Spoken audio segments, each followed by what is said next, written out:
புதுசா ஆரம்பிக்கிற எல்லாத்தையும் ஒரு ஸ்டார்ட் அப்னு சொல்லலாம். கண்டிப்பா. பட் அதுதான் ஸ்டார்ட் அப். ஸ்டார்ட் அப் தான் ஏணிப்படி. ஒன்ஸ் ஏறியாச்சுன்னா அடுத்தது கான்கிரீட் படி, அதுவும் ஏறி கொண்டே தான் இருக்க வேண்டும். அப்ப அவர் சொன்ன ஒரு விஷயம் வந்து எனக்கு இன்னைக்கு வரைக்கும் அப்படியே மனசுல இருக்கு. இது எப்படி நீங்க இண்டஸ்ட்ரியல் ரெவல்யூஷனை கொண்டு வரலாம், எப்படி நீங்க மிஷினை கொண்டு வரலாம், ஃபேக்டரிலாம் செட் பண்ணலாம். ஏதாவது லூஸ் பண்றியா? ஒன்றும் லூஸ் பண்ணல. அவன் என்ன உன்னை வந்து போலீஸ்ல கொடுக்க போறானா, இல்ல உன்னை கட்டி வச்சு அடிக்க போறானா? மாற்றத்தை ஒத்துக்கிறதுக்கு மனம் தயாராக இல்லை என்றால், எனக்கு ஒன்று தெரியலன்னு சொன்னா ஐயோ என்னை ஜட்ஜ் பண்ணிடுவாங்க, என்னடா இவன் சிஇஓ இருக்கான் இது கூட தெரியலையா அப்படிம்பாங்க. ஒரே விஷயத்த வந்து நீங்க பண்ணா வேற மாதிரி ஒரு அவுட்கம் வரும், நான் பண்ணா ஒரு வேற மாதிரி அவுட்கம் வரும். ஸோ என்னை பொறுத்த வரைக்கும் ஸ்டார்ட் அப்ஸுக்கு நான் சொல்ல விரும்புறது என்னன்னா, நீங்க தொழில் ஆரம்பிக்கிறீங்கன்னா லாபம் வரணும். ஐயா மார்க்கெட்டிங்கா வேண்டாம், நான் டிஜிட்டல் மார்க்கெட்டிங் ட்ரை பண்ணேன். ஒரு மிக பெருமையா ஒரு பெரிய அச்சீவ்மெண்ட்டா சொல்றது, என்னுடைய ஆப் வந்து இவ்வளவு பேர் டவுன்லோட் பண்ணிட்டாங்க. நான் மெட்ராஸ்ல உட்காந்துருக்கேன், என் கிளைண்ட் டெல்லியில் உட்காந்துருக்கான். நான் மெட்ராஸ்ல ஃபேஸ்புக்கில் ஆடு கொடுத்தா அவன் வரமாட்டேன்னா எப்படி வருவான் சார்? இந்த டிஜிட்டல் மார்க்கெட்டிங் ஒரு போஸ்டர் டிசைன் பண்ணி அல்லது ஒரு இன்ஸ்டால இன்ஃப்ளூயன்சர் பண்ணா என்னுடைய மார்க்கெட்டிங் எக்ஸசைஸே முடிஞ்சிருதுன்னு நினைக்கிறாங்க. இதை நான் சந்திச்ச ஒரு 99% start up entrepreneurs, Siva sir எல்லாம் வந்து எவ்ரிவன் இஸ் மை கஸ்டமர். என்னை மீட் பண்ணக்கூடிய நிறைய ஸ்டார்ட் அப்ஸ் என்ன சொல்லுவேன்னா, உங்களுக்கு வந்து மார்க்கெட்டிங்கில் இன்ட்ரெஸ்ட் இல்லையா, அல்லது உங்களுக்கு வந்து மார்க்கெட்டிங்கை நீங்கள் சீரியஸாக நீங்கள் நினைக்கலையா, நீங்கள் இந்த கம்பெனியே பண்ணாதீங்க.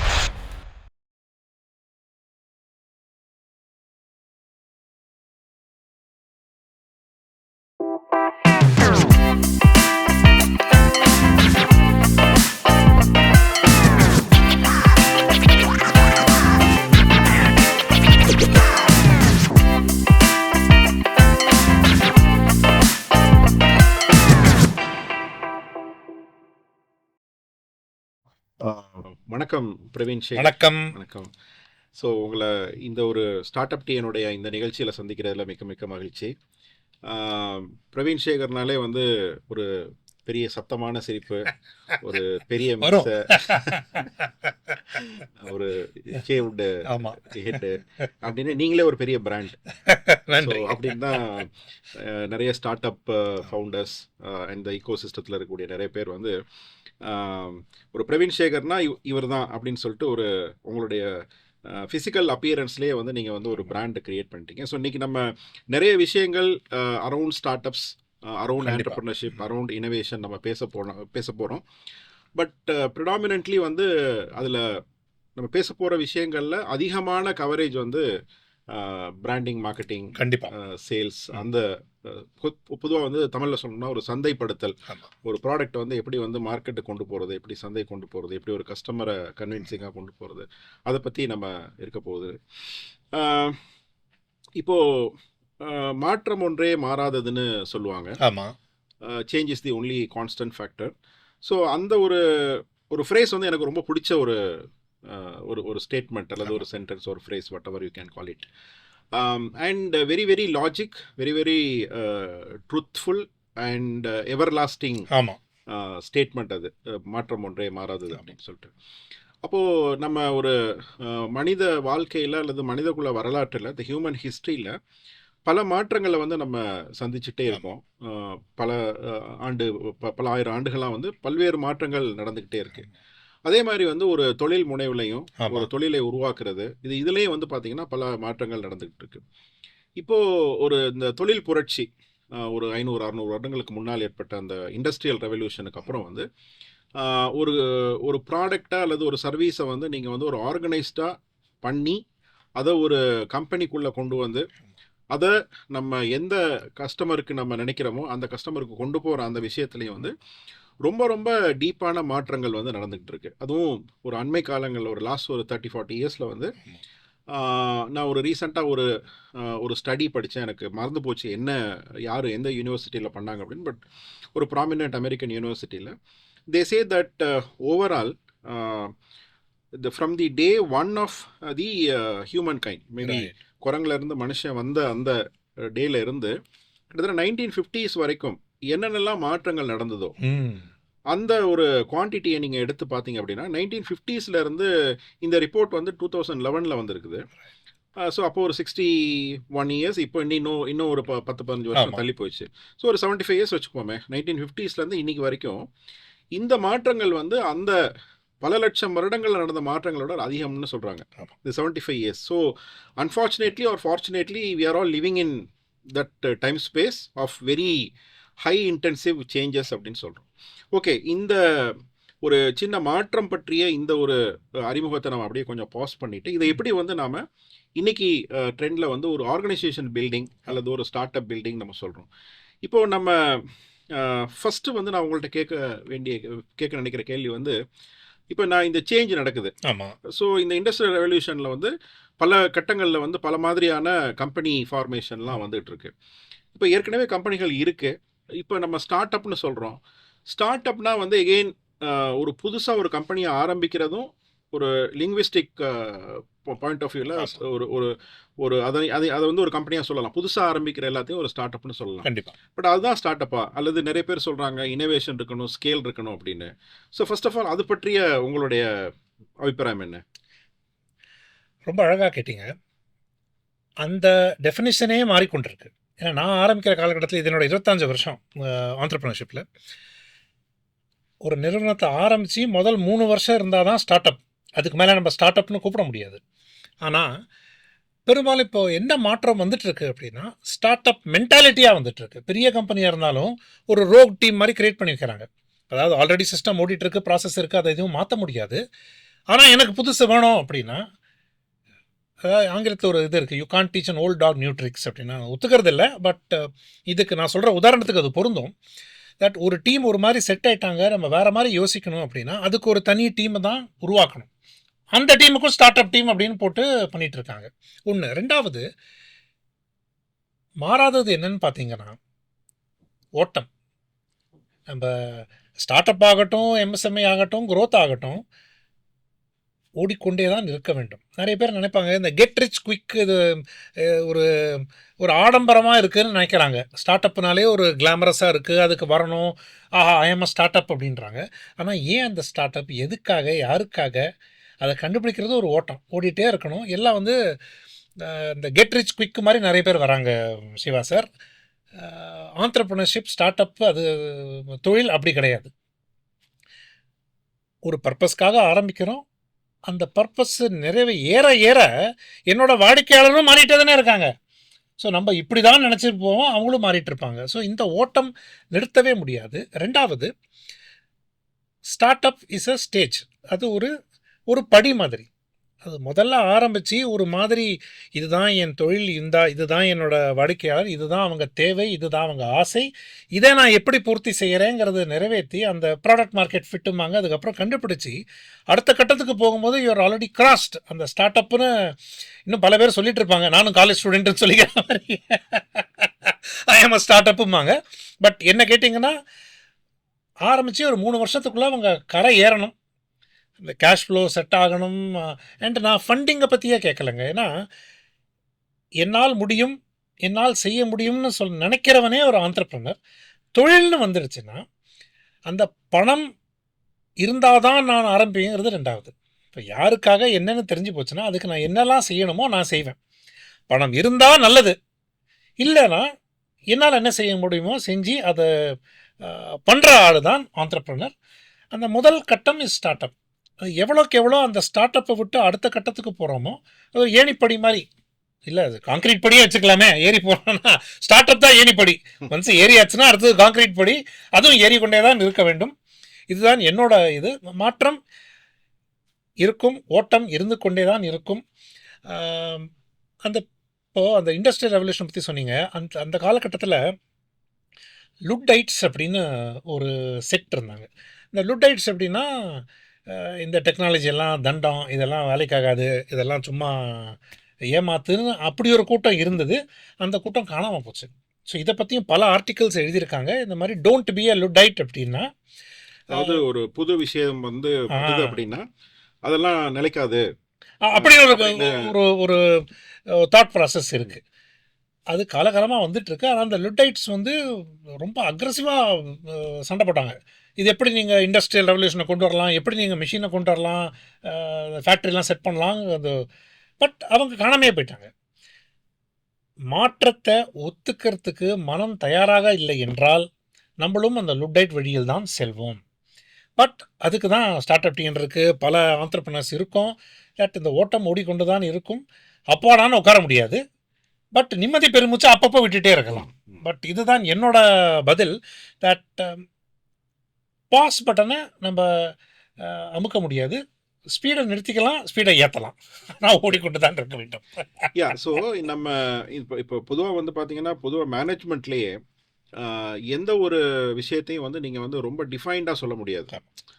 சில விஷயங்கள் சொல்லலாம். ஏன்னா சயின்ஸுக்கும் ஆர்ட்டுக்கும் உள்ள வித்தியாசமே வந்து, நீங்கள் சயின்ஸில் வந்து ஒரு ஃபார்முலா அல்லது வந்து ஒரு ப்ராசஸ் அப்படின்னா அது அப்படி தான் இருக்கும். அது நீங்கள் பண்ணாலும் அதான் ரிசல்ட்டு, நான் பண்ணாலும் அதான். ஆமாம். பட் ஆர்ட் ஃபார்மில் வந்து அது மாறுபடும். ஒரே விஷயத்தை வந்து நீங்கள் பண்ணால் வேறு மாதிரி ஒரு அவுட்கம் வரும், நான் பண்ணால் ஒரு வேறு மாதிரி அவுட்கம் வரும். ஸோ பொதுவாக ஆண்டர்பிரினர்ஷிப், ஒரு பிஸ்னஸ் மேக்கிங், இது எல்லாமே வந்து கிட்டத்தட்ட more of an art, less of a science சொல்லுவாங்க இல்லைங்களா?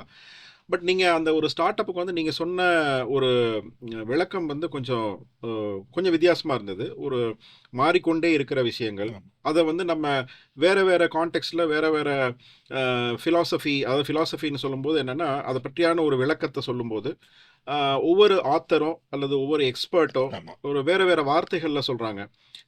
ஒரு ப்ராப்ளத்தை ஐடென்டிஃபை பண்ணணும், புதுசாக இருக்கக்கூடிய ப்ராப்ளத்தை ஐடென்டிஃபை பண்ணணும், அதுக்கு ஒரு சொல்யூஷன் கொடுக்கணும். அதான் நீங்கள் வந்து இது மாற்றம் ஓடிக்கொண்டே இருக்குது. ஸோ புது புது விஷயங்கள் வந்துக்கிட்டே இருக்கும், அதுக்கு நீங்கள் ஒரு சொல்யூஷனை கொடுத்துட்டே இருப்பீங்க அப்படின்னு. அல்லது ஒரு கொடுக்கப்பட்ட அல்லது தீர்க்கப்பட்ட ஒரு விஷயத்துக்கு அதான் நம்ம சொல்யூஷன் சொல்கிறோம். அந்த சொல்யூஷனுக்கு ஒரு பர்ச்சேசிங் பவர் இருக்குது. அதை பெட்டராக பண்ண முடிஞ்சால் கூட அதுவுமே அதுவுமே ஒரு ஓட்டம் தான். அப்போ என்ன செய்யணும்னா, தொடர்ந்து வந்து நீங்கள் வந்து இந்த name of making a better world, ரொம்ப ஒரு பாப்புலர் ஃப்ரேஸ். பட் நிறைய இடத்துல வந்து இந்த name of making a better world, we are making the world even more வர்சன்னு கூட இருக்குது சில நேரங்களில். அதான் இன்னைக்குள்ள இந்த கிளைமேட் ஆக்ஷன், கிளைமேட் ப்ராப்ளம் எல்லாம் கூட ஏதோ ஒரு காலகட்டத்தில் இது வந்து நம்ம ஹியூமன் கைண்டுக்கு நிறைய நல்ல விஷயங்கள் வரும், எக்கானமிக் ப்ராஸ்பெரிட்டி வரும், பெட்டர் லிவிங் கண்டிஷன்ஸ் வரும்னு நினச்சி பண்ண பல விஷயங்கள் வந்து இன்றைக்கி ரொம்ப அட்வர்ஸ் ரிசல்ட்ஸையும் கொடுத்துட்ருக்கதையும் பார்க்குறோம்.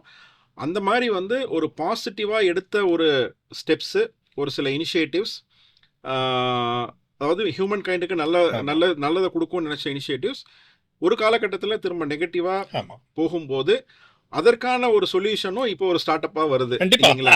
So the man created the mess.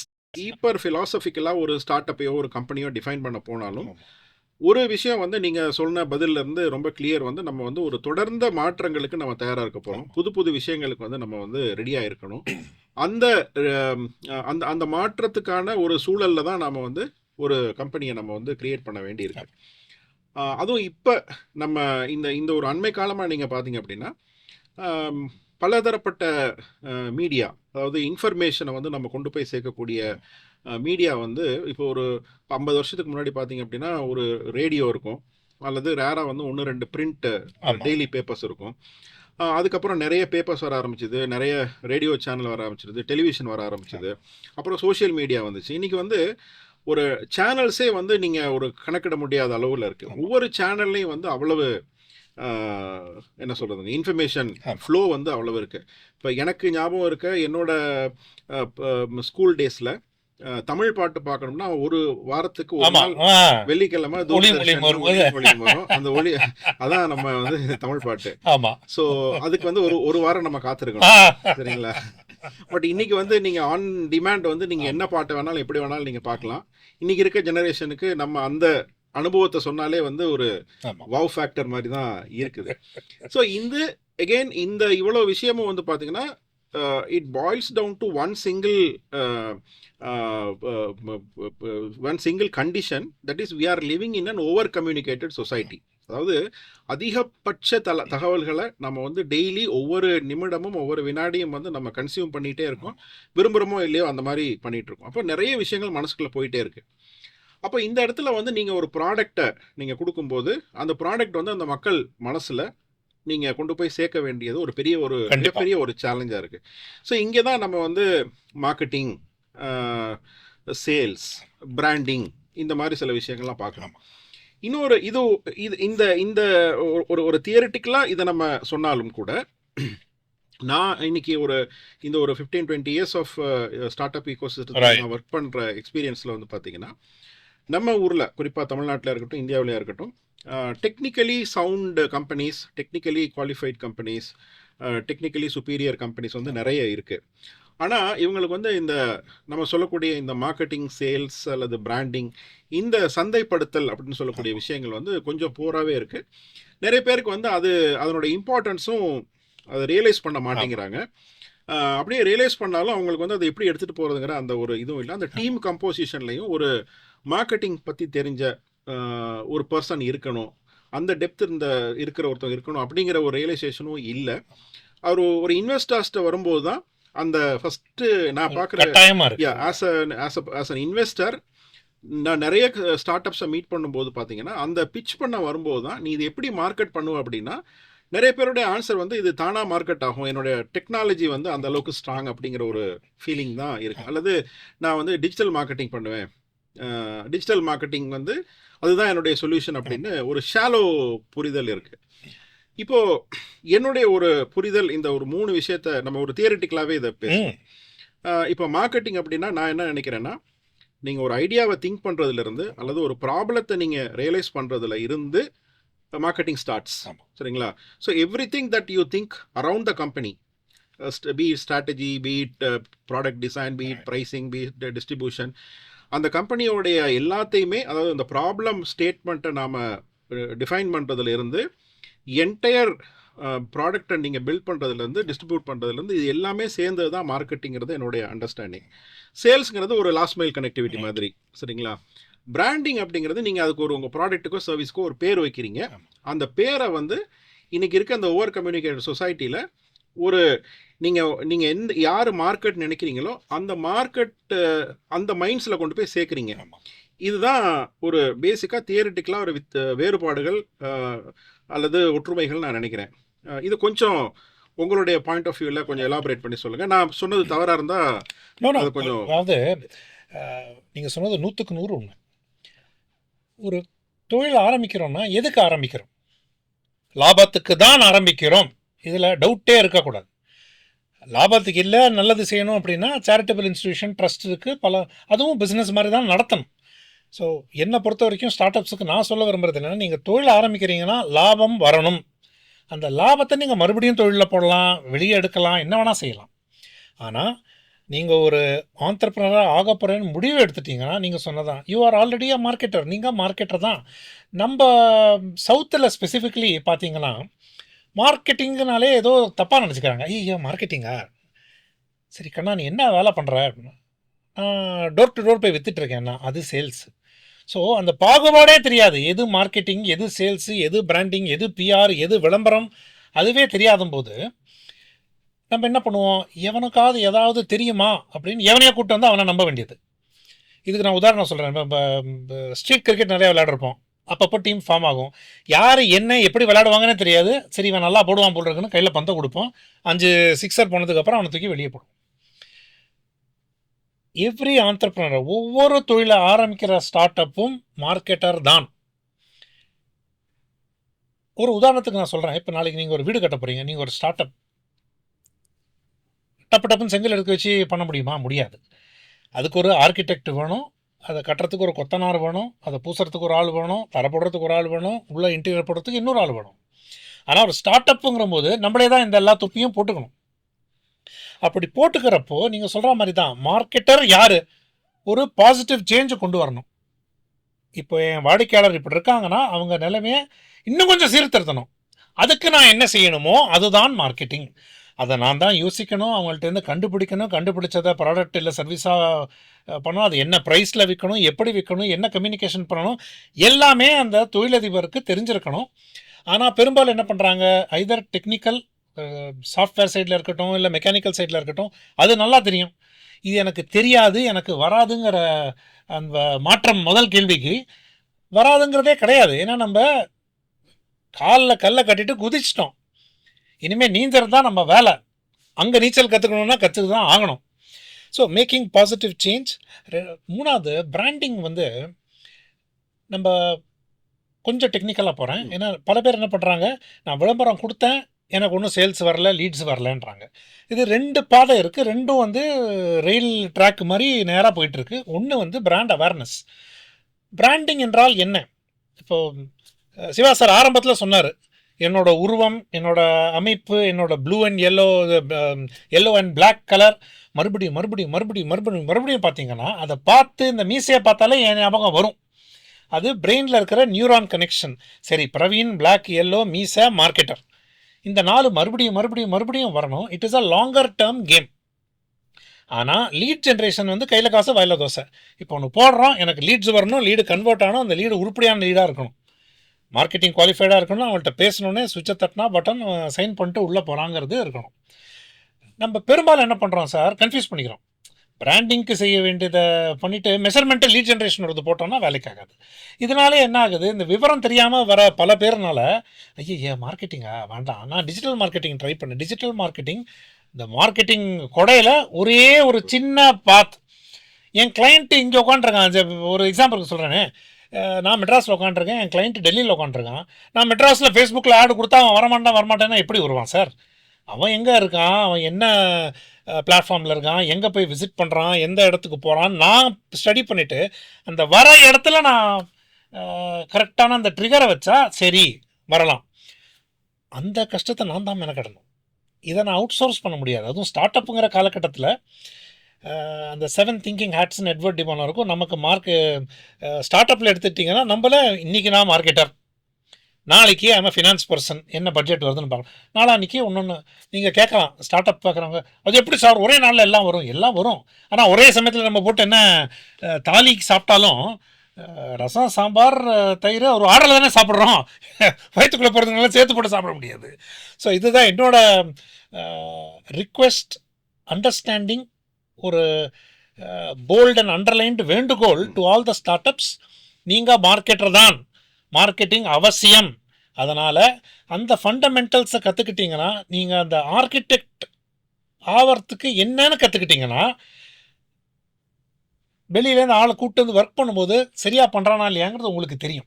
நீங்கள் தான் செய்யணும்னு அவசியம் இல்லை, ஆனால் செய்யறது சரியா, ஏன் செய்கிறோம், எதுக்காக செய்கிறோம், இதை யாருக்காக செய்கிறோம், இதனால் என்ன பலன், அவனுக்கு என்ன பலன், கம்பெனிக்கு என்ன பலன், இது ரொம்ப முக்கியங்க. இது எல்லாம் ஃபாஸ்ட் ட்ராக்கில் பண்ணுறாங்களா, சரி கம்பெனி ஆரம்பிச்சுட்டேன், ரிஜிஸ்டர் பண்ணிட்டேன், கலர் போட்டேன், பிராண்டிங் ரெடி. அது பிராண்டிங் கிடையாது. Branding is a longer term. அதுக்கு ஏற்ற என்னெல்லாம் இன்க்ரீடியன்ட்ஸ் இருக்கோ பதார்த்தத்தை எடுத்து போட்டு வச்சுருக்கோம். ஆனால் வேலை செய்யுதா இல்லையாங்கிறது மார்க்கெட் தான் சொல்லும். அண்ட் நீங்கள் ஒரு அருமையாக சொன்னீங்க, எப்படி கிளைண்ட் வருவாங்கன்னா அவங்களா தேடி வருவாங்க, என் டெக்னாலஜி சூப்பராக இருக்குது அப்படின்னு. இதை நான் சந்தித்த ஒரு 99% start up entrepreneurs, Siva sir எல்லாம் வந்து everyone is my customer, everyone cannot be your customer. இப்போ நம்ம இந்த பாட்காஸ்ட் எடுத்துகிட்டு இருக்கோம், ஒரு குறிப்பிட்ட டார்கெட் செக்மெண்ட்டுக்காக தான் எடுக்கிறோம். ஐயோ இது டெல்லியில் போலேன்னா நாங்கள் தங்கிலீஷில் பேசிகிட்டு இருக்கோம், தமிழில் பேசுகிறோம், பெரும்பாலும் அப்பப்போ இங்கிலீஷ் வார்த்தைகளை பயன்படுத்திட்டு தான் இருக்கோம். ஸோ ஒரு குறிப்பிட்ட மார்க்கெட்டுக்காக செய்யப்பட்ட பாட்காஸ்ட். நாங்கள் வந்து எவ்ரிபடி கேன் லிசன்னு சொல்ல முடியாது, சப்டைட்டில் போட்டு யார் வேணால் பார்க்கலாம். இப்போ நெட்ஃப்ளிக்ஸ், ஓடிடியில் பார்த்துட்ருக்காங்க. ஆனால் ஸ்டார்ட் அப்புங்கிறப்போ நான் ஆரம்பிக்கிறேன், எதுக்காக ஆரம்பிக்கிறேன், யாருக்காக ஆரம்பிக்கிறேன், அண்ட் எனக்கு 3 கோடி ஃபண்டிங் வந்தால் தான் ஆரம்பிக்கணும்னு இல்லை. நான் 5 கிளைண்ட் வச்சு பண்ணலாம், 10 கிளைண்ட் வச்சு பண்ணலாம், ப்ரூஃப் ஆஃப் கான்செப்ட் பண்ணலாம். ஆனால் தயவு செஞ்சு பல கோர்ஸ் இருக்குது. நம்ம ஸ்டார்ட் அப் டீம்லேயே நில் பிராண்ட் செல் இருக்குது. நிறைய மார்க்கெட்டிங்னா என்ன, யாருக்கு, எதுக்குன்னு கற்றுக்க வேண்டியது ஒரு ஸ்டார்ட் அப் ஆண்டர்ப்ரனர், அந்த ஃபவுண்டிங் டீமோட நெசசிட்டி. கிரேட். இப்போ இந்த ஃப்ளோவில் வந்து நீங்கள் இந்த போட்காஸ்ட் பற்றியும் ஒரு அவுட்லைன் சொன்னீங்க. ஸோ நாம் இந்த போட்காஸ்ட் வந்து பண்ணுறது வந்து ஒரு இந்த ரீல் பார்க்கக்கூடிய செக்மெண்ட் அப்படின்னு மாதிரி ரொம்ப ஷார்ட் அட்டென்ஷன் ஸ்பேன் இருக்க செக்மெண்ட்டுக்காக இல்லை, சீரியஸாக ஒரு விஷயத்தை லேர்ன் பண்ணணும் அப்படிங்கிற ஒரு செக்மெண்ட்டுக்காக நம்ம பண்ணுறோம். அவங்க வந்து மோஸ்ட்லி ஃபவுண்டர்ஸாக இருப்பாங்க, அல்லது ஒரு ஸ்டார்ட் அப் கம்பெனியில், அல்லது ஒரு எனி ஒரு ஒரு ஒரு மாடர்ன் நியூ ஏஜ் கம்பெனியில் வந்து ஒரு ஒரு மார்க்கெட்டிங் ஃபீல்டில் இருக்கிற ஆட்களாக இருப்பாங்க, அல்லது ஸ்ட்ராட்டஜி ஃபீல்டில் இருக்கிற ஆட்களாக இருப்பாங்க. ஸோ இவங்களுக்காக தான் நாங்கள் பண்ணுறோம்.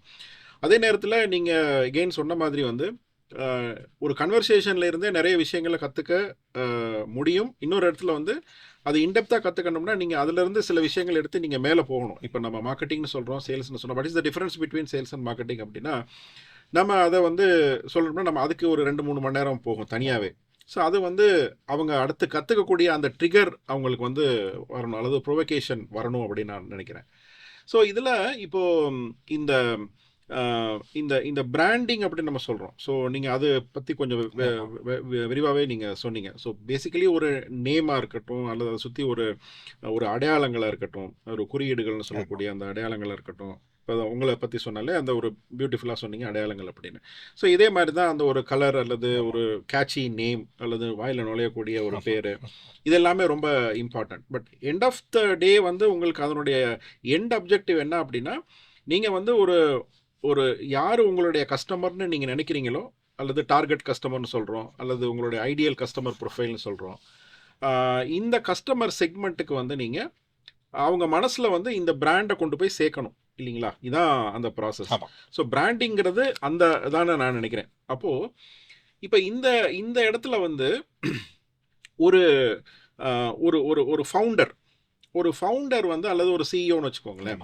இப்போ என்னுடைய ஒரு ஸ்ட்ராங் பிலீஃப் வந்து நான் என்னை மீட் பண்ணக்கூடிய நிறைய ஸ்டார்ட் அப்ஸ்ட்டு என்ன சொல்லுவேன்னா, உங்களுக்கு வந்து மார்க்கெட்டிங்கில் இன்ட்ரெஸ்ட் இல்லையா, அல்லது உங்களுக்கு வந்து மார்க்கெட்டிங்கை நீங்கள் சீரியஸாக நீங்கள் நினைக்கலையா, நீங்கள் இந்த கம்பெனியே பண்ணாதீங்க. It's my honest opinion. ஏன்னா there is a chances of failure is very very high. ஆமாம், சரிங்களா? இப்போ நீங்கள் வந்து இந்த டெக்னாலஜி தான் வின் பண்ணிடும் அப்படின்னு நினைக்கிற ஆட்களுக்கு வந்து அதுவும் ஒரு சில இடங்கள்ல அது சரியாக இருக்கும். எப்படின்னா வெரி ரேர். இப்போ சே ஃபார் எக்ஸாம்பிள் நீங்கள் வந்து இன்றைக்கி ஒரு வேக்சின் கண்டுபிடிக்கிறீங்க.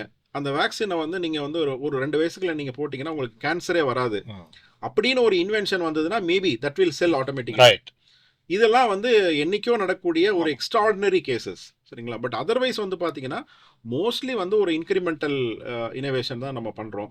ஸோ அப்படிங்கும்போது இந்த understanding of marketing and understanding of branding and the differences and நிறைய பேர் வந்து அந்த நீங்கள் சொன்ன மாதிரி வந்து இன்னைக்கு இருக்க காலகட்டத்தில் இந்த டிஜிட்டல் மார்க்கெட்டிங் ஒரு போஸ்டர் டிசைன் பண்ணி அல்லது ஒரு இன்ஸ்டாவில் இன்ஃப்ளூயன்சர் பண்ணால் என்னுடைய மார்க்கெட்டிங் எக்ஸசைஸே முடிஞ்சிருதுன்னு நினைக்கிறாங்க.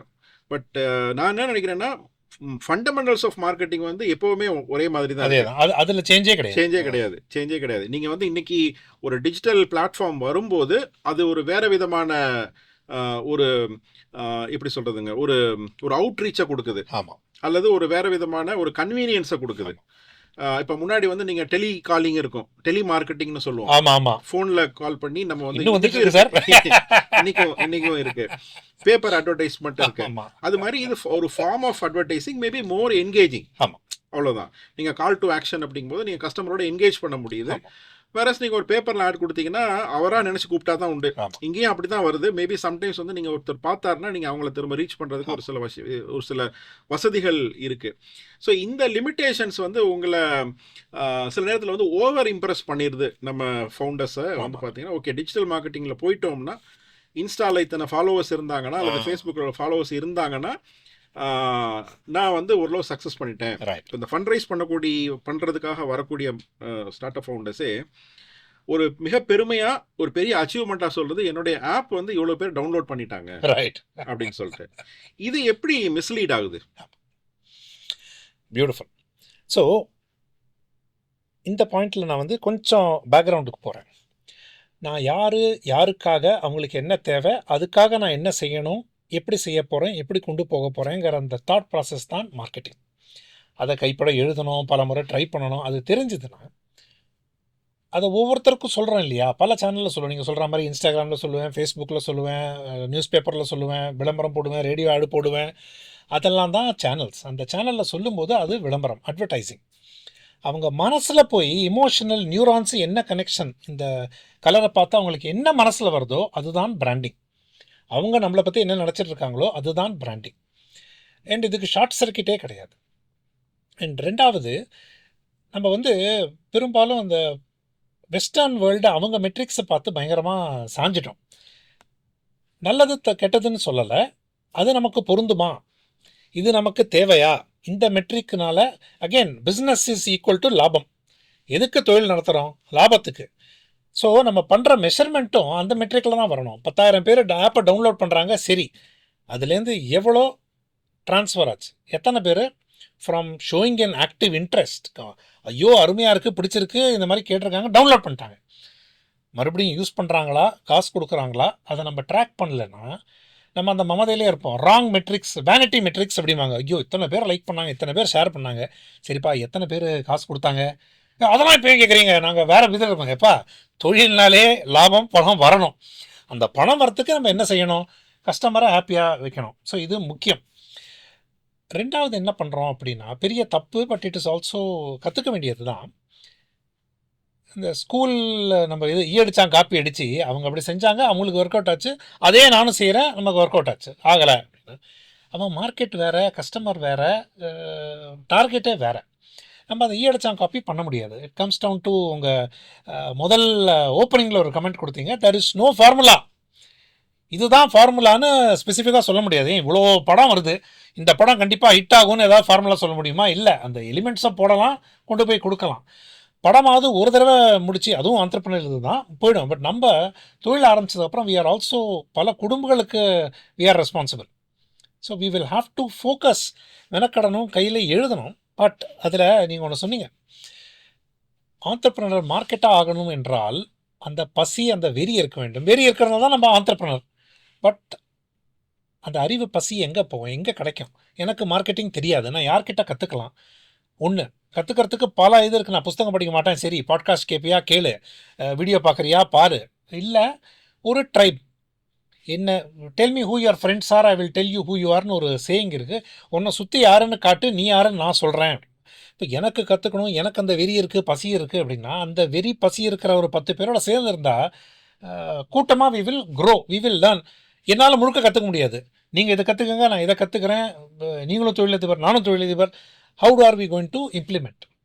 அண்ட் 3வது, என்னோட வாழ்க்கையில் பயங்கர யூஸ்ஃபுல்லாக இருந்தது மென்டர்ஸ். நான் கோச்சிங் கீச்சிங் சொல்லலை. ஆண்டர்பிரினர்ஸ் எனக்கு முன்னாடி வந்தவங்க, அவங்க செய்த தப்பை நான் செய்யாமல் பல இதில் தடுத்துருக்காங்க. இதில் எனக்கு ஜேகே, விஷி, பல பேர் உங்களுக்கும் தெரியும். இன்னமும் ஃபோன் பண்ணி எப்போ பிரச்சனையாக இருந்தாலும் உங்களுக்கு ஃபோன் பண்ணி கேட்டால், ஏன்டா அப்படி பண்ண, இது என்ன தப்பு பண்ணுற, why are you doing this அப்படின்னா. ஸோ அப்படி சொல்கிறதுக்கு ஒரு 3-4 பேர் இருக்கணும். அந்த சொல்கிறத கேட்குறதுக்கு நமக்கு அந்த சிந்தனை திறன் இருக்கணும், அந்த ஓப்பன் மைண்டட்னஸ் இருக்கணும். நம்ம நல்லது தானே சொல்கிறாங்க, நம்ம தொழில் நல்லா இருக்கிறதுக்கு தானே சொல்கிறாங்க. அதில் ஈகோவே வரக்கூடாது சார். என்னடா இவன் ஸ்டார்ட் அப்புக்கு வந்துட்டு ஈகோ சொல்கிறானே. ஏன்னா ஸ்டார்ட் அப்னாலே அந்த ஈகோ வரும் கூட. ஆனால் கற்றுக்கணுங்கிற பசி இதை விட ஜாஸ்தி இருக்கணும். அப்போ தான் ஆட்டோமேட்டிக்கலி மார்க்கெட்டிங் எதுக்கு செய்கிறோம், எதுக்கு விளம்பரம் செய்யணும், யாருக்கு விளம்பரம் செய்யணும், என்ன பிளாட்ஃபார்மில் செய்யணும், எதுக்காக செய்ய போகிறோம், என்ன மெட்ரிக்கை மெஷர் பண்ணுறது. இப்போது நான் ஒரு உதாரணத்துக்கு சொல்கிறேன் சார். நான் வெயிட்டு குறைக்கணும்னு பார்க்குறேன். ஆனால் மெட்ரிக் வந்து என்ன ட்ரெஸ்ஸு, எவ்வளோ ட்ரெஸ்ஸு குறைச்சிருக்கேன்னு பார்த்தா அது சம்மந்தமே இல்லையே. இப்போ நான் வெயிட்டு குறைக்கிறேன்னு பார்த்தா அந்த வெயிட் பேஸ்ட்டு என்ன சாப்பிட்றேன், என்ன வாரம் என்ன ஸ்கேலில் வருது, எவ்வளோ கிலோ பண்ணுறேன், எப்படி குறையுது தான் ட்ராக் பண்ணுவோம். ரைட். இதை விட்டுட்டு வேறு ஏதாவது ட்ராக் பண்ணிகிட்டு இருந்தேன்னா என்னோடய மெயின் அப்ஜெக்டிவ் கோட்டை விட்டுருவேன். So that is my request for the start ups. என்னோடய அனுபவம் கூட தட் கேள்வி கேட்குறதுக்கு ஒரு 4 பேர் நம்மக்கிட்ட வச்சுக்கணும். அப்போ தான் நம்ம சரியான திசையில் போகிறோமா இல்லையாங்கிறது தெரியும். மார்க்கெட்டிங்னாலே இட்ஸ் அசம்ஷன்ஸ் தானே. அந்த அசம்ஷனை கிளாரிஃபை பண்ண வேண்டியது தான். இப்போது ஃபார் எக்ஸாம்பிள், நான் உங்ககிட்ட வந்து ஏதாவது பேச போகிறேன். அப்போ நீங்கள் இப்படி பதில் சொன்னீங்கன்னா நான் என்ன சொல்லுவேன், அப்படி கேள்வி கேட்டிங்கன்னா நான் என்ன சொல்லுவேன், இது உங்களுக்கு தேவையாக இருக்கலாம்ன்ற அசம்ஷனில் தான் நான் வந்து பிச் பண்ண போகிறேன். அதை பேஸ் பண்ணி கிரிக்கெட் விளையாடுற மாதிரி தான். நீங்கள் வேறு ஸ்ட்ரோக் ஆடினீங்கன்னா நான் வேறு பால் போட்டாகணும். அதுக்கு நான் தயாராக இருக்கணும். இல்லை சார், நான் இதுதான் போடுவேன், ஆஃப் ஸ்டம்பில் தான் போடுவேன், நீங்கள் ஆடக்கூடாது அப்படின்னா எப்படி முடியும்? நீங்கள் பேட்ஸ்மேன், அதர் சைடில் நீங்கள் எப்படி ஆடுவீங்கன்னு எனக்கு தெரியாது. But it is necessary. So இப்போ நீங்கள் சொன்னதுலேருந்து 2-3 விஷயங்கள் நான் கொஞ்சம் ஐ மீன் லைக் ஸ்ட்ரெஸ் பண்ணி சொல்லலாம்னு நினைக்கிறேன். ஒன்று வந்து இப்போது you talked about output and outcome. Yes, ரைட்டுங்களா? ஸோ இப்போ நம்ம வந்து ஒரு ஆப்பை டவுன்லோட் பண்ணாங்கன்னா அது அவுட்புட். அந்த ஆப்பை டவுன்லோட் பண்ணி அதுக்கப்புறம் என்ன பெனிஃபிட் அந்த அந்த அந்த அந்த அந்த ஸ்டார்ட் அப்புக்கு நடந்தது அல்லது அந்த கம்பெனிக்கு நடந்தது அப்படின்னது, மேபி ஒரு பர்ச்சேஸ் பண்ணாங்களா நடந்ததா, அது அவுட்கம். இந்த அவுட்புட்டுக்கும் அவுட்கமுக்கும் உள்ள டிஃபரன்ஸ் வந்து நிறைய பேர் கற்றுக்கிறது இல்லை அல்லது புரிஞ்சுக்கிறது இல்லை அப்படிங்கிறது ரொம்ப முக்கியமாக இருக்குது. ஸோ இது ரொம்ப சாதாரண சிம்பிள் ஃபேக்ட்ஸ். மேபி இதை இப்போ எனக்கு புரிகிறதுக்கே எனக்கு ரொம்ப நாள் ஆச்சு. நான் ரொம்ப நாள் வரைக்கும் வந்து அவுட்கமுக்கும் அவுட்புட்டுக்கும் உள்ள வித்தியாசம் எனக்கு தெரியாது. பட் இன்னைக்கு வந்து நம்ம வந்து யங்ஸ்டர்ஸ் அதை பண்ணும்போது என்ன சாதாரண விஷயம் கூட உங்களுக்கு தெரியல அப்படின்னு நம்ம பார்க்குறோம். பட் அதுதான் ஒரு நேச்சுரல் ப்ராசஸ். பட் நம்ம எவ்வளோ சீக்கிரம் அதை லேர்ன் பண்ணி அதை இன்டர்னலைஸ் பண்ணிக்கிறோமோ அது வந்து ரொம்ப ஒரு நல்ல விஷயம் அப்படின்னு நீங்கள் சொன்னீங்க. ஸோ அந்த அந்த இடத்துல வந்து நம்ம அந்த லேர்னிங் வந்து இன்னைக்கு வந்து அதான் இன்னைக்கு வந்து ஒரு கம்பெனியை பில்ட் பண்ணுறது ஒரு ரொம்ப ஒரு டீப்பரான நாலேஜ் ப்ராசஸாக இருக்குது. சரிங்களா? It is not like the olden days. ரொம்ப சிம்பிளாக வந்து ஒரு டெம்ப்ளேட் இருக்கும். அதாவது ஒரு வெஜிடேரியன் ரெஸ்டாரண்ட்னா அந்த வெஜிடேரியன் ரெஸ்டாரண்ட்டில் இவ்வளவு ஒரு 10-15 ரெசிபி செய்ய தெரிஞ்சா, நல்லா சமைக்க தெரிஞ்சா, அதே மாதிரி இன்னொரு தெருலையோ இன்னொரு ஊர்லேயோ போட்டோம்னா நமக்கு வந்து அப்படியே அது ஓடும். அதே மாதிரி ஒரு லேத்து பற்ற அல்லது வந்து ஒரு பூக்கடை கோயில் முன்னாடி போட்டு இந்த ஒரு பெட்டியை வச்சு பூ வச்சோம்னா முடிஞ்சு போச்சு. டெம்ப்ளேட் உங்களுக்கு. இன்னைக்கு அப்படி இல்லை. ஏன்னா பிகாஸ் நிறைய பிராண்ட்ஸ், நிறைய ப்ராடக்ட்ஸ், நிறைய ப்ராப்ளத்துக்கான சொல்யூஷன்ஸ் அப்படிங்கும்போது வந்து நம்ம வந்து ரொம்ப இன்டென்சிவாக யோசிக்க தோணுது. ஸோ அதில் தான் நீங்கள் சொல்கிற மாதிரி அந்த அவுட்புட்டுக்கும் அவுட்கமுக்குள்ள வித்தியாசம். இன்னும் கூட வந்து பார்த்தீங்கன்னா இன்னும் நிறைய டெர்மினாலஜி சொல்கிறாங்க. இப்போ ஒரு கஸ்டமர் அக்வயர் பண்ணுறதுக்கு என்ன காஸ்ட் ஆகுது, ஒரு கஸ்டமருடைய லைஃப் டைம் வேல்யூ, இந்த மாதிரி நூற்றுக்கணக்கான யூனிட் எக்கானாமிக்ஸ், இந்த மாதிரி பல விஷயங்கள் சொல்கிறாங்க. ஸோ இது எல்லாமே நம்ம லேர்ன் பண்ண வேண்டியிருக்கு. இந்த இந்த டாபிக்கு தான் நான் அடுத்த ஒரு கேள்வியாக உங்களுக்கு கொண்டு போகிறேன். இதில் வந்து நீங்கள் இன்னொரு விஷயம் சொன்னீங்க, அந்த ஒரு ஒரு கியூரியாசிட்டி டு லேர்ன் இல்லைங்களா? அந்த ஒரு வெறி இருக்கணும் நமக்கு வந்து பண்ணணும் அப்படின்னு சொல்லிட்டு. I wanted to term that as perennial curiosity. சரிங்களா? ஒரு எப்படி தமிழில் அதை சொல்லணும்னா ஒரு கட்டற்ற ஆர்வம் அப்படின்னு சொல்லலாம். ஒரு தடை இல்லாத ஒரு ஆர்வம் அப்படின்னு சொல்லிட்டு.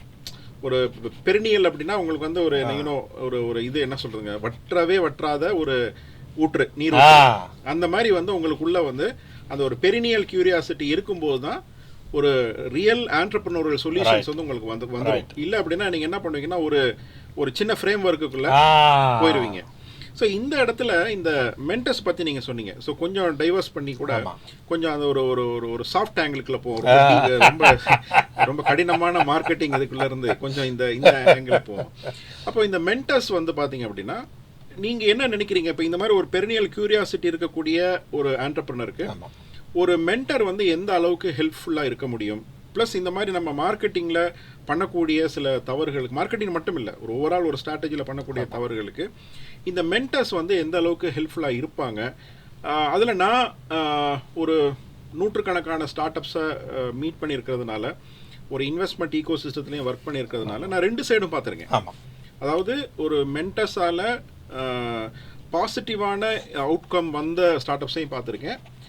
ஒழுங்காக போயிட்டு இருந்த ஸ்டார்ட் அப் ஒரு மென்டரோட என்கேஜ் ஆனதுனால அவர் வந்து கொஞ்சம் கன்ஃபியூஸ் ஆனதும் பார்த்துருக்கேன். ஸோ இதை பற்றி உங்களுடைய பாயிண்ட் ஆஃப் வியூ என்ன? பியூட்டிஃபுல், அருமையாக சொன்னீங்க. இந்த மாதிரி ஒன்று வந்து மென்டர் அவசியமானு கேட்டிங்கன்னா கண்டிப்பாக அவசியம். அது ஒரு ஆண் பாக்கும் பெண் பாக்கும் படலம் தான். அரேஞ்ச் மேரேஜ் மாதிரி வச்சுக்கோங்களேன். சில சமயத்தில் ஸ்டார்ட் அப் டிஎன் மாதிரி நிறுவனம் வெல் ஃபெசிலிட்டேட் சந்திக்கிறதுக்கு ஒரு இது பண்ணுவாங்க. ஆனால் ஆங்கில இதை கான்செப்டை யூஸ் பண்ணணும்னா கொஞ்சம் டேட்டிங் அவசியம். அது நமக்கு வேவ் லென்த் மேட்ச் ஆகுதா, நான் இருக்கிற லைனில் நீங்கள் இருக்கீங்களா, ரெண்டு சைட்லையும் யோசிக்கணும்.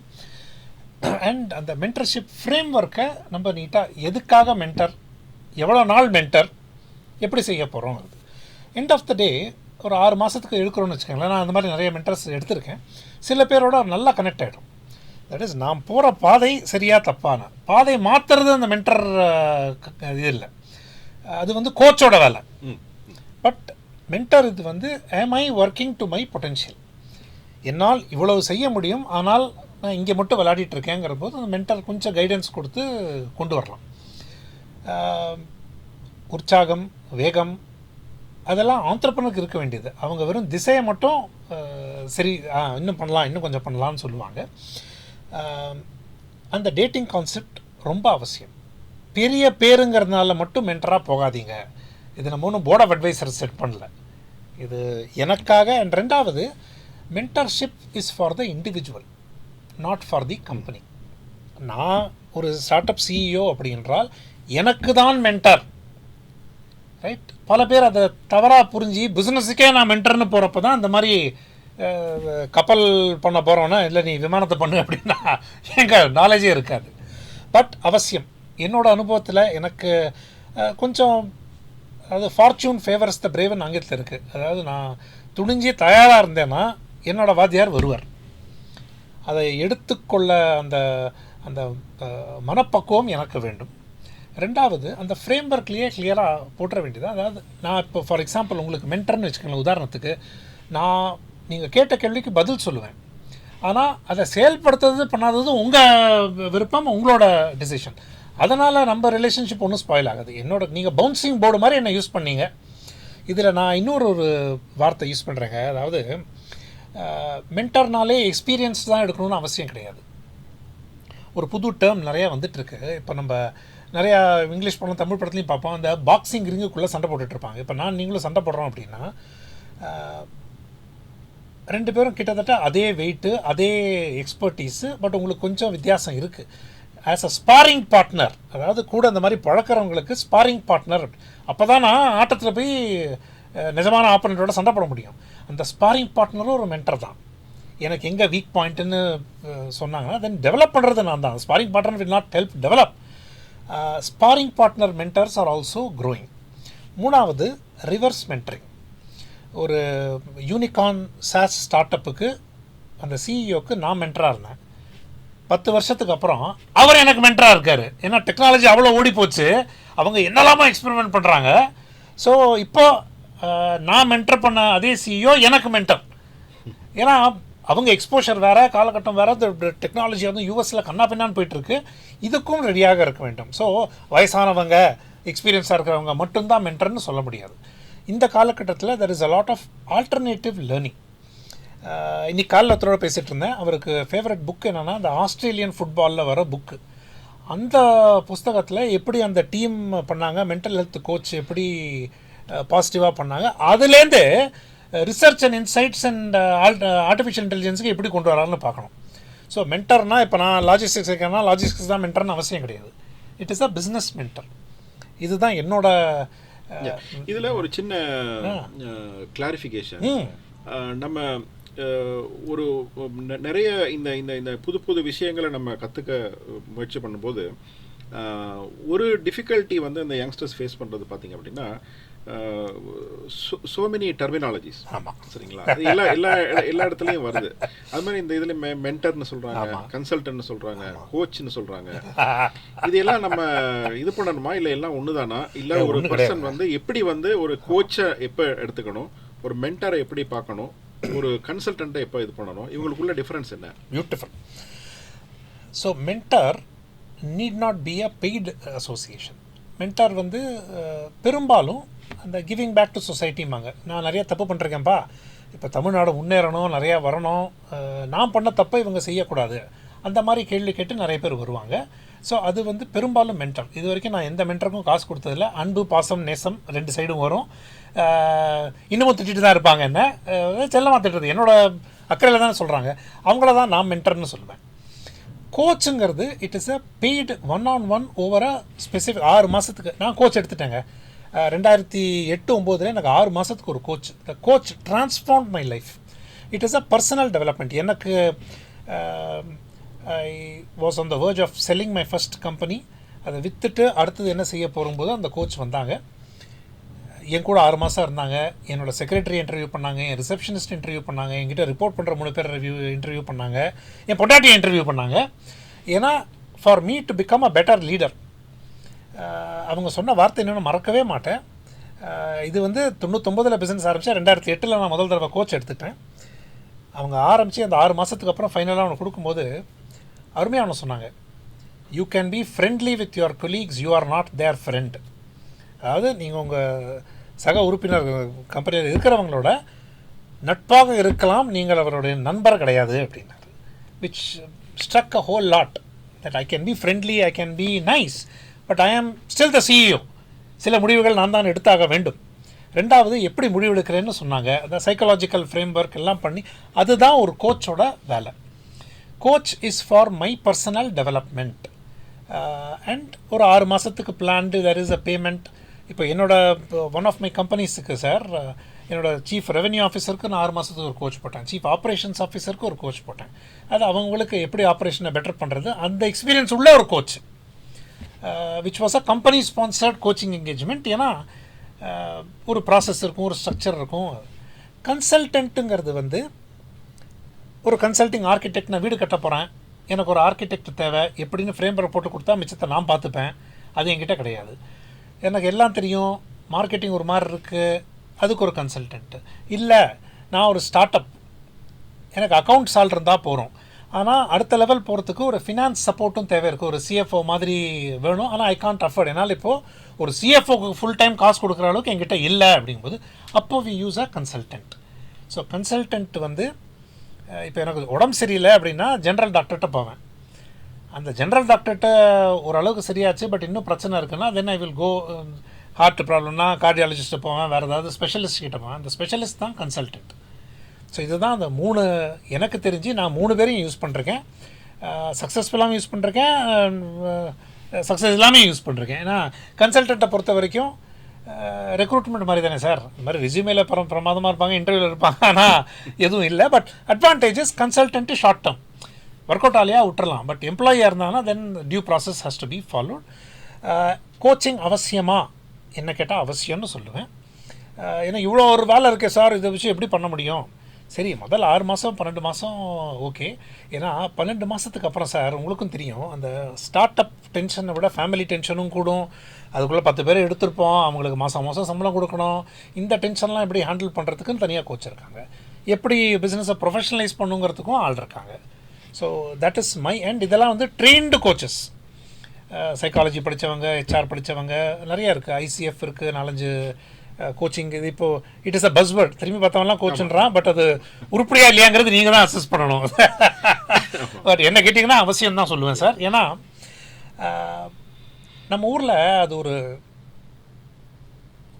நல்லது கெட்டதுன்னு சொல்ல மாட்டேன், இருக்குது. அதாவது எனக்கு ஒன்று தெரியலன்னு சொன்னால் ஐயையோ என்னை ஜட்ஜ் பண்ணிவிடுவாங்க, என்னடா இவன் சிஇஓவாக இருக்கான் இது கூட தெரியலையா அப்படிம்பாங்க. பட் சிஇஓ இருக்கிறதுனால எல்லாம் தெரிஞ்சிருக்கணும்னு அவசியம் இல்லையே சார். ஸோ அதுக்கு எனக்கு தெரியல, எனக்கு ஹெல்ப் வேணுங்கிறதுக்கு ஒரு கோச் ஹெல்ப் பண்ணலாம், ஒரு கன்சல்டன்ட் ஹெல்ப் பண்ணலாம். ஆனால் உதவி நம்ம தான் கேட்கணும். ஏன்னா என் பிஸ்னஸாக நான் தான் வளர்க்கணும், எனக்கு அதில் லாபம் வரணும். அந்த லாபத்தை நான் மறுபடியும் பிஸ்னஸில் போட்டு இன்னும் கொஞ்சம் பெருக்கணும். அப்படிங்கிறப்போ யாரெல்லாம் எனக்கு உதவி செய்ய முடியுமோ அதுவும் ஒரு உதவி தான். இப்போ நீங்கள் ஸ்டார்ட் அப் டீம் நடத்துகிறீங்க, டை சென்னை இருக்குது, அவங்களும் ஒரு லெவலில் they are facilitating mentorship. Matchmaking பண்ணுறீங்க, பல பேரை இன்ட்ரடியூஸ் பண்ணி விடுறீங்க, சில பேர் உங்களுக்கு கனெக்ட் ஆகும் சார். அப்படியே அந்த அந்த கனெக்ஷன் நடந்துருச்சுன்னா அது காதல். And that is something we will need to look at. Praveen, நம்ம ஓரளவு ஒரு ப்ராடராக ஆர் பிட்ஸ் அண்ட் பீசஸாக ரைட் மார்க்கெட்டிங், சேல்ஸ், மென்டர்ஷிப், ஒரு பர்சனாலிட்டி, கஸ்டமர், இந்த மாதிரி பல விஷயங்களை வந்து பேசியிருக்கோம். ரொம்ப ஸ்ட்ரக்சர்டாக பேசலை. ஏன்னா பிகாஸ் இந்த போட்காஸ்ட்டில் வந்து ஒன் ஆஃப் தி அப்ஜெக்டிவ் வந்து ஒரு for serious listeners who may be aspiring entrepreneurs or early stage founders. So அவங்க வந்து நிறைய விஷயங்களை வந்து ஒரு கன்வர்சேஷன்லேருந்து அவங்க ட்ரா பண்ணிக்கணும், ஃபர்தராக வந்து அவங்க வந்து அதை பில்ட் பண்ணிக்கணும் அப்படின்னு. இப்போ நம்ம வந்து மார்க்கெட்டிங், ஒரு என்னோட ஒரு ரொம்ப தெரிஞ்ச ஒரு இன்வெஸ்டர் சொல்லுவார், அவர் he was a very successful founder who gave an exit and now an investor. Right. A true marketing strategy or marketing program should make sales redundant. சரிங்களா? Which I feel in a very strong statement, very powerful statement. Right. சரிங்களா? But often it's very difficult to follow or practice by an entrepreneur. அதாவது எப்படின்னா, நீங்கள் ஒரு நல்ல marketing program பண்ணீங்க, ஒரு marketing strategy பண்ணிங்கன்னா உங்களுக்கு சேல்ஸே தேவையில்லை அப்படின்னு சொல்லணும். ஸோ இந்த ஒரு கான்டெக்ஸ்டில் இப்போ நான் எப்படி பார்க்குறேன்னா, மெஜாரிட்டி ஆஃப் தி நம்ம என்ன தான் இது வந்து ஒரு லவபிள் சிச்சுவேஷனாக இருந்தாலும், ஒரு லவபிள் ஸ்டேட்மெண்ட்டாக இருந்தாலும், ஒரு லவபிள் கண்டிஷனாக இருந்தாலும், ப்ராக்டிக்கலாக வந்து நாம் வந்து எல்லாருக்கும் இந்த மாதிரியான ஒரு மார்க்கெட்டிங் ஒரு ஸ்ட்ராட்டஜியோ அல்லது அந்த மாதிரி ஒரு ப்ராடக்டோ ஒரு இனோவேஷனோ அமைகிறது வந்து கொஞ்சம் கஷ்டம். மோஸ்ட் ஆஃப் அஸ் ஒரு ப்ராடக்டை பில்ட் பண்ணிவிட்டு we will somehow try to make it good marketing பெட்டாப் தான் பார்க்க போகிறோம். இப்போது இந்த இடத்துல வந்து நம்ம நிறைய நம்ம இப்போ பாஸ்ட் ஃபியூ மினிட்ஸ் வந்து சில விஷயங்கள் வந்து நம்ம இதை பிட்ஸ் அண்ட் பீஸஸாக பேசியிருந்தா கூட எனக்கு ஒரு 2 விஷயத்தை கொஞ்சம் எலாபரேட்டாக சொல்லுங்கள். What is the difference between marketing and sales? ஒன்று. ரெண்டாவது வந்து will deep dive little more about sales. இப்போ நம்ம ஒரு விஷயம் நம்ம அக்செப்ட் பண்ணிக்கணும், சேல்ஸுங்கிறது நம்ம முக்கியம். அதுவும் ஒரு ஏர்லி ஸ்டேஜ் கம்பெனிக்கு அந்த ஃபஸ்ட்டு ஃபியூ கிளைண்ட்ஸ் எடுத்துக்கிறது வந்து அந்த சேல்ஸ் ப்ராசஸ் ரொம்ப முக்கியம். அதில் வந்து எப்படி வந்து ஒரு பர்சனாலிட்டி இருக்கணும், எப்படி வந்து அந்த ப்ராசஸ் இருக்கணும் அப்படின்னு. ஸோ ஃபர்ஸ்ட் வந்து what is the difference between sales and marketing, then how you can like get those early few customers through your sales process. Beautiful. பெரும்பாலும் இங்கே மாற்றி மாற்றி யூஸ் பண்ணுவாங்க. மார்க்கெட்டிங் பண்ணிகிட்ருப்பாங்க, சேல்ஸும்பாங்க, சேல்ஸ் பண்ணிகிட்ருப்பாங்க, மார்க்கெட்டிங்பாங்க. என்ன கேட்டிங்கன்னா மார்க்கெட்டிங் ஒரு குடை, ஸ்ட்ராட்டஜிக் மார்க்கெட்டிங் தான் எந்த நிறுவனத்தை எடுத்தீங்கனாலும் அதோட முதுகுத்தண்டு. அது இல்லாமல் நீங்கள் எதுவுமே செய்ய முடியாது. ஆனால் ஸ்ட்ராட்டஜிக் மார்க்கெட்டிங்கில் என்ன முடிவு எடுப்போம், நான் யாருக்காக என்ன தேவை, என்ன விலையில் விற்க போகிறேன், எப்படி விற்க போகிறேன், அதெல்லாம் முடிவு பண்ணுறது அங்கே. கடைசியில் விற்க போகிறது மட்டும்தான் சேல்ஸ். அந்த ஒரு பார்ட்டை மட்டும் நம்ம தனியாக பிரித்து பேச முடியாது, எல்லாம் சேர்ந்தது தான். ஸோ நான் யாருன்னு, இப்போ நீங்கள் என்னோடய வாடிக்கையாளர் வச்சுக்கோங்க, நான் யாருன்னு உங்களுக்கு முதலையே தெரியணும். அதை தெரிய வைக்கிறதுக்கு நான் என்ன செய்ய போகிறேன், தெரிஞ்சுக்கிட்டீங்க. அந்த தெரிஞ்சு புரிஞ்சு அடுத்தது என்ன ஒரு தடவை நீங்கள் ட்ரை பண்ணணும். அதுக்கு நான் என்ன செய்ய போகிறேன், அந்த ட்ரை பண்ணும்போது நீங்கள் கடையில் இருக்கணும், அதுவும் ஒரு சேல். ஆனால் ஒரு முறை வாங்கிட்டீங்க, நான் என்னெல்லாம் உங்ககிட்ட ப்ராமிஸ் பண்ணுறேனோ அந்த ப்ராடக்ட்டு சர்வீஸில் அது இருக்குது.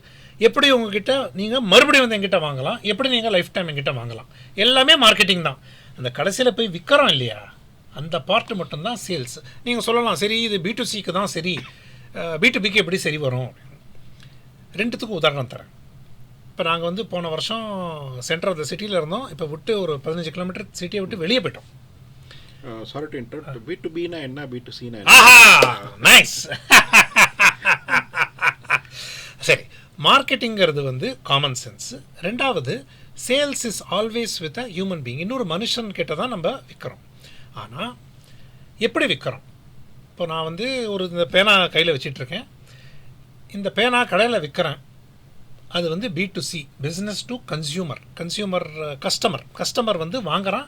யார் வாங்குறாங்கன்னு எனக்கு தெரியாது, ஏன்னா ஆயிரக்கணக்கில் அவங்க வாங்குவாங்க. ஆனால் இதே நான் ஒரு டிஜிட்டல் மார்க்கெட்டிங் கம்பெனி வச்சுருக்கேன்னு வச்சுக்கோங்களேன், உங்கள் கம்பெனிக்கு நான் வந்து டிஜிட்டல் மார்க்கெட்டிங் விற்க ட்ரை பண்ணுறேன். அது B2B, பிஸ்னஸ் டு பிஸ்னஸ். ஒரு நிறுவனத்துலேருந்து இன்னொரு நிறுவனத்துக்கு விற்கிறது வந்து B2B. அதை நான் வந்து கிளைண்ட்ஸ் அப்படிம்பேன். So you will be my prospect or client. B2Cயில் வந்து ப்ராஸ்பெக்ட் ஆர் கஸ்டமர். இது என்னோட கிளியர் டெஃபினிஷன். ஸோ கஸ்டமர்னாலே B2C, கிளைண்ட்டுனாலே B2B. மென்டலி கிளியர் ஆகிடுச்சுன்னா கம்யூனிகேஷனும் ஈஸியாக வந்துடும். ஆனாலும் இந்த பேனாவை வாங்குறதும் நீங்கள் தான், அந்த முடிவெடுக்கிறதும் நீங்கள் தான். ஸோ எண்ட் ஆஃப் த டே நம்ம தினைக்கும் டீல் பண்ணுறது ஹியூமன் இமோஷன்ஸோட தான். வாங்குறவங்க மக்கள் தான், கம்ப்யூட்டர் வாங்க போகிறது இல்லை. ரைட், ப்ரோக்ராமேட்டிக் வரும், அதை இப்போ போட்டு கன்ஃபியூஸ் பண்ண வேண்டாம். நாங்கள் ஒரு 15 கிலோமீட்டர் தாண்டி வெளியே போயிட்டோம். ஆனாலும் எங்கள் அம்மாவுக்கு இந்த சிட்டி சென்டரில் இருக்கிற விமலா காஃபி 2 வாரத்துக்கு ஒரு தடவை என் டிரைவர் வாங்கிட்டு வரணும். ஏன் ஊரில் காஃபி இல்லையா, நாங்கள் இருக்கிற இடத்துல காஃபி கடை இல்லையா, ஒரு 3-4 ஸ்டார்பக்ஸ் இருக்குது. ஆனாலும் ஏன், நீங்கள் சொன்னது தான், marketing is so powerful that no sales is required. எங்கள் வீட்டில் காஃபினா அந்த விமலா காஃபி தான். வேறு என்னெல்லாம் காம்படிட்டர் ட்ரை பண்ணாலும் அவங்க என்ன மார்க்கெட்டிங் செய்கிறாங்க, அருமையான ப்ராடக்ட்டு, அருமையான சர்வீஸு, தரம் நிரந்தரம், அதே தரத்தில் இருக்கிறதுனால. இன்னொரு பக்கம் சொல்கிறேன், சோனி அந்த கம்பெனி இருக்கு இல்லையா, சோனி, இப்போ நம்ம ரெக்கார்ட் பண்ணுறது அந்த சோனி ஆல்ஃபா 7ல் அவங்க ஒரு ஃப்ரிட்ஜு பண்ணாங்கன்னா எங்கள் வீட்டில் சோனி ஃப்ரிட்ஜு தான் இருக்கும். ஒரு சின்ன டைம் பீரியடில் சோனி மொபைல் ஃபோன் கொண்டு வந்தாங்க. எங்கள் வீட்டில் மொபைல் ஃபோன் சோனியோட தான், டிவி சோனியோட தான், ஸ்பீக்கர் சோனியோட தான், ரைட், வீட்டில் இருக்கிற கேமரா சோனியோட தான். அந்த பிராண்டு என் பொண்டாட்டி மனசில் அப்படி பதிஞ்சு போச்சு. தட் சோனி என்றால் குவாலிட்டி, சோனி என்றால் ஒரு உயர்தரம். அது செட் ஆனதுனால அவன் என்னெல்லாம் ப்ராடக்ட் பண்ணுறானோ ஆட்டோமேட்டிக்காக அதுதான் வாங்க போகிறோம். அகெயின் அண்டர்லைனிங், மார்க்கெட்டிங் அருமையாக இருந்ததுன்னா சேல்ஸுக்கு அவசியம் இல்லை, அவன் ப்ராடக்டை கொண்டு வந்தால் ஆட்டோமேட்டிக்காக நாங்கள் போய் வாங்க போகிறோம். நீங்கள் கேட்கலாம், அடடா அப்போ B2Bலையும் இதே தான். நான் B2Bயை பொறுத்த வரைக்கும் 3 பாகமாக பிரிக்கணும். ஒன்று வந்து முதல் தடவை நீங்கள் என்ன வாங்கணுன்னா எப்படி வாங்குவீங்க, ஏதாவது நம்பிக்கை இருக்கணும் இல்லையா, ஏதாவது நான் வித்தியாசமாக சொல்லணும். நான் ஒரு சைக்காலஜி ஸ்டூடெண்ட். சைக்காலஜியில் வந்து இப்போ நான் கேட்குறேன், நீங்கள் ரோட்டில் போயிட்டுருக்கீங்க, எல்லா காரும் ஒரு மாதிரி இருக்குது, திடீர்னு ஒரு பளபளன்னு ஒரு மஞ்சள் நிற கார் வந்ததுன்னா நீங்கள் கவனிப்பீங்களா மாட்டிங்களா? கண்டிப்பாக நம்ம அதை நினைப்போம், அதை பார்ப்போம், அதை பற்றியே நினச்சிட்ருப்போம். ஸோ இந்த சி ஆஃப் நாய்ஸ், நீங்கள் சொன்னீங்க டிஜிட்டல் மார்க்கெட்டிங் எங்கே போனாலும் ஒரே கச்ச கச்ச கச்ச கச்சன்னு பார்த்தாலும் ஒரே நியூஸ் பேப்பரை திறந்தால் முதல் 10 பக்கம் விளம்பரமாக தான் இருக்கும். அப்போ என் விளம்பரம், என் நிறுவனத்தை பற்றி, என்னை பற்றி நீங்கள் அறியணும் புரியணும் என்றால் அதாவது வித்தியாசமாக செய்ய வேண்டும். அந்த வித்தியாசம் எங்கேருந்து வருது? மார்க்கெட்டிங்லேருந்து தான் வருது. அந்த வித்தியாசத்தை கொண்டு வருவது மார்க்கெட்டிங் தான், ஸ்ட்ராட்டஜிக் மார்க்கெட்டிங். ஏன் வித்தியாசமாக இருக்கணும்? ஏன்னா நீங்கள் பார்க்கணும், யார் பார்க்கணும்?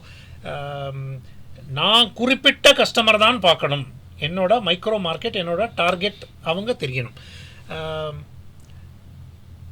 ஒரு உதாரணம் சொல்கிறேன். இப்போ கம்பெனி ஆரம்பிச்சிட்டேன், யார் என் கஸ்டமர்னு ஒரு மாதிரி முடிவு பண்ணிட்டேன். யாரும் ஸ்பெசிஃபிக்காக தெரியாது, பட் இவங்க தான் ஒரு ஐடியா மாதிரி போட்டு வச்சுட்டேன்.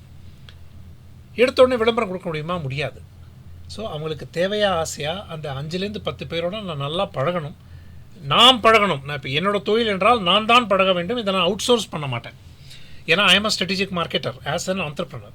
அவங்கள்ட்ட போய் பேசும்போது அப்போ தெரிஞ்சிடும், நான் இதான் பிரச்சனைன்னு நினச்சிட்டு இருந்தேன், இது பிரச்சனை இல்லை, வேறு ஏதோ பிரச்சனை. சரி, இந்த பிரச்சனைக்கு நம்ம எப்படி சொல்யூஷன் கண்டுபிடிப்போம்? ஸோ 2 வகையான ஆண்டர்ப்ரனர்ஸ் இருக்காங்க சிவா சார், நீங்கள் நிறையா பார்த்துருப்பீங்க. ப்ராடக்ட் டெவலப் பண்ணிட்டு கன்சியூமரை தேடுறது ஒரு பக்கம், அது ப்ராடக்ட் ஓரியன்டேஷன். மார்க்கெட்டை டிசைட் பண்ணிட்டு அந்த மார்க்கெட்டுக்கு என்ன தேவை, என்ன ஆசை, அதுக்கு நான் என்ன சொல்யூஷன் பண்ணுறதுங்கிறது மார்க்கெட் ஓரியன்டேஷன். இது சரி, அது தப்புன்னு தெரியாது, பட் நமக்கு 2த்துக்குமே அவன் எடுக்கிற முடிவு, யார் அந்த கஸ்டமரோ கிளையண்ட்டோ அவங்க எடுக்கிற முடிவு எப்படி எடுக்கிறாங்க, ரைட்? இதுதான் மார்க்கெட்டிங். அந்த சேல்ஸுங்கிறது மார்க்கெட்டிங் உருப்படியாக இருந்தது என்றால் என்னை பற்றி உங்களுக்கு தெரியும், உங்கள் தேவையை நான் அட்ரஸ் பண்ணுறேன்னு புரியும், நேராக என்கிட்ட பேசி நேராக கொட்டேஷனுக்கு இறங்குவீங்க. ஸோ மார்க்கெட்டிங்லேருந்து சேல்ஸ் குவாலிஃபைட் லீட், என் வேலை ஓகே டிஸ்கவுண்ட்டா இதுவா. பட் அது ஒரு முக்கியமான கேள்வி கேட்டிங்க. ஒரு ஆண்டர்ப்ரனராக இருந்தேன்னா பியூனும் நான் தான், ஸ்டார்ட் அப்பில் மார்க்கெட்டரும் நான் தான், அந்த சேல்ஸ் நெகோசியேட்டரும் நான் தான். ஸோ பார்த்துட்டு இருக்கும் ஸ்டார்ட் அப் மக்களே, நெகோசியேஷன் டாக்டிக்ஸு தயவு செஞ்சு கற்றுக்கங்க. ஏன்னா நம்ம ஆட்டம் தெரியாமல் உள்ளே போந்தோன்னா ஏறி மிதிச்சுட்டு போயிடுவாங்க. ஏன்னா நாடு அப்படி தான் இருக்குது. ஸோ சேல்ஸு முக்கியம் ஃபார் கன்வெர்ட்டிங். ஆல்ரெடி வந்துட்டீங்க, நீங்கள் வர வேண்டியது உங்களை என் டேபிள் வரைக்கும் வர வைக்க வேண்டியது மார்க்கெட்டிங் வேலை. ஆனால் வந்துட்டு நான் எப்படி உங்களை சர்வீஸ் பண்ணுறேன், என்ன மாதிரி கொட்டேஷன், என்ன ப்ராசஸ்ஸு, நான் அங்கே கொடுக்குற ப்ராமிஸும் இங்கே கொடுக்குற சர்வீஸும் சேர்ந்து ஒரே தான் இருக்கணும். நீங்கள் வேறு ஏதோ சொல்லிவிட்டு நான் உள்ளே வந்துட்டு இது சரியா இல்லைன்னா அந்த டிசனன்ஸ் அப்படிம்பாங்க. அது ஆட்டோமேட்டிக்காக there will not be sale. இது நீங்கள் டிஜிட்டலில் போனீங்கனாலும் என் விளம்பரத்தை பார்த்து என் வெப்சைட்டுக்கு வரீங்க, அந்த விளம்பரத்துக்கும் அந்த லேண்டிங் பேஜுக்கும் சம்மந்தமே இல்லைன்னா, எப்பா நீ என்ன சொல்லி என்னை கூப்பிட்ட, இங்கே வேறு ஏதோ இருக்கே அப்படின்னா அந்த தாண்டி போயிட்டான்னா மறுபடியும் வரமாட்டாங்க. இது சேல்ஸ் பிரச்சனை இல்லை, மார்க்கெட்டிங் பிரச்சனை தான். பட் உள்ளே வந்துட்டீங்கன்னா உங்களுக்கு என்ன தேவைன்னு தெரியும், என்ன அர்ஜென்சின்னு தெரியும், என்ன பட்ஜெட்டுன்னு எனக்கு தெரியும். அதை க்ளோஸ் பண்ண வேண்டியது தான் சேல்ஸோட வேலை. B2C இருந்தாலும் சரி, B2B இருந்தாலும் சரி. இப்போ இந்த சேல்ஸ் ப்ராசஸ் இதுக்கு வந்துடும். இதில் நம்ம என்ன ஒரு புது ஸ்டார்ட் அப்பை பார்த்தாலும் ஒரு ட்ராக்ஷன் ஒரு வார்த்தை சொல்கிறோம் இன்வெஸ்டர் லாங்குவேஜில், ட்ராக்ஷன் அப்படின்னு. ட்ராக்ஷன்னா நீ என்ன டிரான்சாக்ட் பண்ணியிருக்கிற, என்ன பிஸ்னஸ் பண்ணியிருக்க அப்படின்னு. அட்லீஸ்ட் ஒரு 10 கஸ்டமர் வச்சிருக்கியா, 20 கஸ்டமர் வச்சிருக்கியா அப்படின்னு. அப்போ இந்த இடத்துல நீங்கள் சம்டைம்ஸ் உங்கள் மார்க்கெட்டிங் ப்ரோக்ராம் கொஞ்சம் அல்லது மார்க்கெட்டிங் ஸ்ட்ராட்டஜி கொஞ்சம் முன்ன பின்ன இருந்தாலும் கூட you have to survive with your sales. சரிங்களா? Then we can figure out different மாடல்லாம். இப்போ அப்படி தான் சில விஷயங்கள் இருக்குது. எப்போவுமே நீங்கள் டாப் டவுனாக நீங்கள் பர்ஃபெக்ட் மார்க்கெட்டிங் ஸ்ட்ராட்டஜியை வச்சுக்கிட்டு பண்ணுற இது எல்லா இடத்துக்கும் அமையிறது இல்லை, நம்ம ஏற்கனவே சொன்ன மாதிரி. இப்போ இந்த சேல்ஸ் ப்ராசஸில் சில ஏர்லி கஸ்டமர்ஸை நீங்கள் அக்வயர் பண்ணுறதுக்கு சில டிப்ஸ் சொல்லுங்களேன். பியூட்டிஃபுல். இப்போ சேல்ஸ் எடுத்துக்கிட்டிங்கன்னா ஏதோ ஒரு இன்ட்ரெஸ்ட்டில் தான் வராங்க. பார்க்கும்போது as a sales person, as a start up sales person, இப்போ தான் ஆரம்பிச்சிருக்கேன், என்னை பற்றி உங்களுக்கு அவ்வளோவா தெரியாது, ஆனால் என்னோடய சொல்யூஷன் உங்களுக்கு ஆஹா இவன் எனக்கு புரிஞ்சிருக்குப்பா, எனக்கு என்ன பிரச்சனைன்னு புரிஞ்சிருக்கு, என்னென்ன போய் பார்க்கலான்னு சொல்யூஷனை பார்க்க வரீங்க. The only way you will convert எல்லாமே நம்பிக்கை, trust plays a huge factor. ட்ரஸ்ட்டை விட இப்போ நீங்கள் ஒரு ஸ்டார்ட் அப் சார், நான் உங்கள்கிட்ட வாங்குகிறேன் அப்படின்னா எனக்கு லாபத்தை விட நஷ்டம் அடையக்கூடாதுன்னு தான் என்னோடய ஆசை. அதாவது பண்ணி எனக்கு என் பிரச்சனையை சால்வ் ஆகலாம், ஆனால் அதை விட பெரிய பிரச்சனை வந்துடக்கூடாது தான் அந்த சைக்காலஜிக்கலி ஒரு பயம் இருக்கும். It is called loss avoidance. எனக்கு அப்படி உங்களை நம்பி ப்ராடக்டை வாங்கி B2C இருந்து டூத் பேஸ்ட்டை வாங்குறேன்னு வச்சுக்கோங்களேன், 20 ரூபாய்க்கு, சரியா இல்லைன்னா பொண்டாட்டி திட்டு வாங்குவேன், ரைட்? பல்காக ஒரு பெரிய டூத் பேஸ்ட் ஆர்டர் கொடுக்குறேன், அது சொதப்பிடுச்சுன்னா நான் பாஸ்கிட்ட திட்டு வாங்க போகிறேன், இல்லை நான் தான் சிஇஓனா என்னையே திட்டிக்கணும் பார்த்து. So it is more a loss avoidance that we will be looking at. So as a sales person அந்த நம்பிக்கையை எப்படி கொடுப்பது? நம்பிக்கையை கொடுக்கறதுக்கு நான் ஒரு மார்க்கெட்டர்னு சொல்கிறதுக்கு ஒரு 4 பேர் வேணும்ல. இப்போ உங்கள் ப்ராடக்ட் நல்லா இருக்குன்னு சொல்கிறதுக்கு ஒரு 4 கஸ்டமராவது நீங்கள் முதலையே பிடிச்சி வைக்கணும். அந்த கஸ்டமர் நான் பெய்டு கஸ்டமராக கூட இருக்கலாம். இப்போ நான் ஒரு புதுசாக பண்ணுறேன் சார், உங்களுக்கு வந்து டெமான்ஸ்ட்ரேட் பண்ணுறேன், உங்கள் கஷ்டத்தெல்லாம் புரிஞ்சுக்கிட்டேன். நம்ம ஒரு அது வந்து மைக்ரோ மார்க்கெட் கான்செப்ட்டுமே. நீங்கள் உடனே மார்க்கெட்டிங்னு பயப்பட வேண்டாம், சேல்ஸு தான் இது. உலகமே என் கிளைண்ட்டாக இருக்கிறத விட்டுட்டு முதல்ல ஒரு 4 பேர் என் கிளைண்ட்டாக பிடிப்பேன். உங்களுக்கு என்ன பிரச்சனை, என்ன என் ப்ராடக்ட் உங்களுக்கு சால்வ் ஆகுதா, சரி யூஸ் பண்ணுங்கள், யூஸ் பண்ணிட்டு ஃபீட்பேக் கொடுங்க, பிடிச்சிருந்ததுன்னா டெஸ்டிமோனியல் கொடுங்க. அப்போ நான் கேட்பேன், சார் இதுதான் விலை, இது நீங்கள் கொடுப்பீங்களா மாட்டிங்களா. ஸோ அந்த 4 பேர் சேர்ந்துட்டாங்கன்னா 5ஆவதாக வரான் இல்லையா, கேள்வி கேட்பாங்க. அதுவும் B2B இருந்தால் கண்டிப்பாக கேட்பாங்க, where have you done this before. நான் தான் முதல் கிளைண்ட்டாப்பா, வேறு யாருக்கு பண்ணுறேன். அந்த 4 பேர் பேரை சொன்னோன்னா it is called transfer of trust. இப்போ நான் எதுக்கு இங்கே வந்தேன், சிவராஜேந்திரன் கூப்பிட்டாரு, ஓகேப்பான்னு நான் வந்தேன். ஏன்னா உங்களுக்கு எனக்கும் 10 வருஷத்துக்கு மேலே பழக்கம், மதுரையிலேருந்து பழக்கம், இந்த ஸ்டார்ட் அப்புக்கு ஏகப்பட்டது செஞ்சுருக்கோம். ஸோ அந்த வேல்யூ அடிஷன் ஆட்டோமேட்டிக்காக வந்திருக்கு சிவா சார். ஸோ அப்படி வரும்போது எனக்கு சிவராஜேந்திரன் அவ்வளோவா தெரியாது, நான் உங்கள் பேரை யூஸ் பண்ணது அவர் சொன்னதுனால it is a transfer of trust. சரி, சிவா அனுப்பின ஆள் ஸ்டார்ட் அப் எனக்கு கூப்பிடுறாங்க, கண்டிப்பாக போய் செய்வோம் அப்படின்னு வந்துருவோம். பட் இதே யாரும் ஊர் பேர் தெரியாமல் லிங்க்டின்ல பல பேர் ஹாய்னு போட்டு சேல்ஸ் பண்ணுவாங்க, செட்டே ஆகாதே சார். நான் யாருன்னு தெரியாது, வேல்யூ பில்ட் பண்ணல, நேராக போய் இதை வாங்குங்க அப்படின்னா முடியாது. இதே B2C கான்செப்டில் விற்கிறதுக்கு சாம்பிள்ஸ் கொடுக்கணும். சாம்பிள் கொடுத்து யார் என்னோட முதல் செட்டு வாடிக்கையாளர் யாராக இருக்கணும் நான் தேர்ந்தெடுக்கணும், அவங்கள்ட்ட போய் விற்கணும். விற்கிறது வந்து இந்த ஃபார் மணி சேல் கிடையாது, கான்செப்ட் சேல். இந்த மாதிரி பண்ணுறேன் சார், இதான் உங்கள் பிரச்சனை, இதுதான் சொல்யூஷன், ட்ரை பண்ணுறீங்களா. அந்த மாதிரி ஒரு 4-5 பேர் மைக்ரோ மார்க்கெட்டில் ட்ரை பண்ணிட்டாங்கன்னா சார், அந்த 4 பேர் என்னை பற்றி இன்னும் 40 பேர்கிட்ட போய் சொல்லுவாங்க.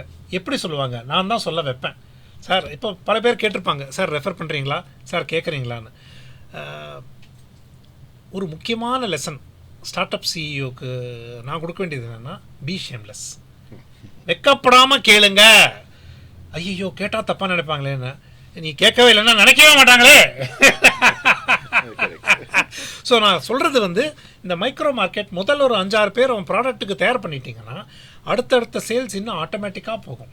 இப்போது இதே டிஜிட்டல் மார்க்கெட்டிங், எங்கள் டிஜிட்டல் மார்க்கெட்டிங் கம்பெனிலாம் கிடையாதுங்க. ஒரு உதாரணத்துக்கு சொல்கிறேன், இப்போ நான் வந்து உங்ககிட்ட பிச் பண்ணுறேன் சார், எனக்கு உங்களை யாருன்னு தெரியாது, இந்த மாதிரி நான் டிஜிட்டல் மார்க்கெட்டிங் கம்பெனி வைக்கிறேன், பர்ஃபார்மன்ஸ் மார்க்கெட்டிங் தான் பண்ண போகிறேன் அப்படின்னா நீங்கள் ஆட்டோமேட்டிக்காக என்ன பண்ணுவீங்க, அப்படியா வேறு எங்கெல்லாம் பண்ணுறீங்க சொல்லுங்கள். நான் டப்புன்னு உங்களுக்கு தெரிஞ்ச ஒரு 2-3 பிராண்டில் சொன்னேன், நீங்கள் டியூ டெலிஜென்ஸ் போது அவங்களுக்கு ஃபோன் பண்ணி கேட்டிங்கன்னா, இல்லைப்பா நல்லா பண்ணுவான்ப்பா இதான் ரேட்டுன்னா ஆட்டோமேட்டிக்காக என்னோட 90% ஆஃப் சேல் இஸ் டன். ஏன்னா 90% of sale is confidence, trust, நம்பிக்கை.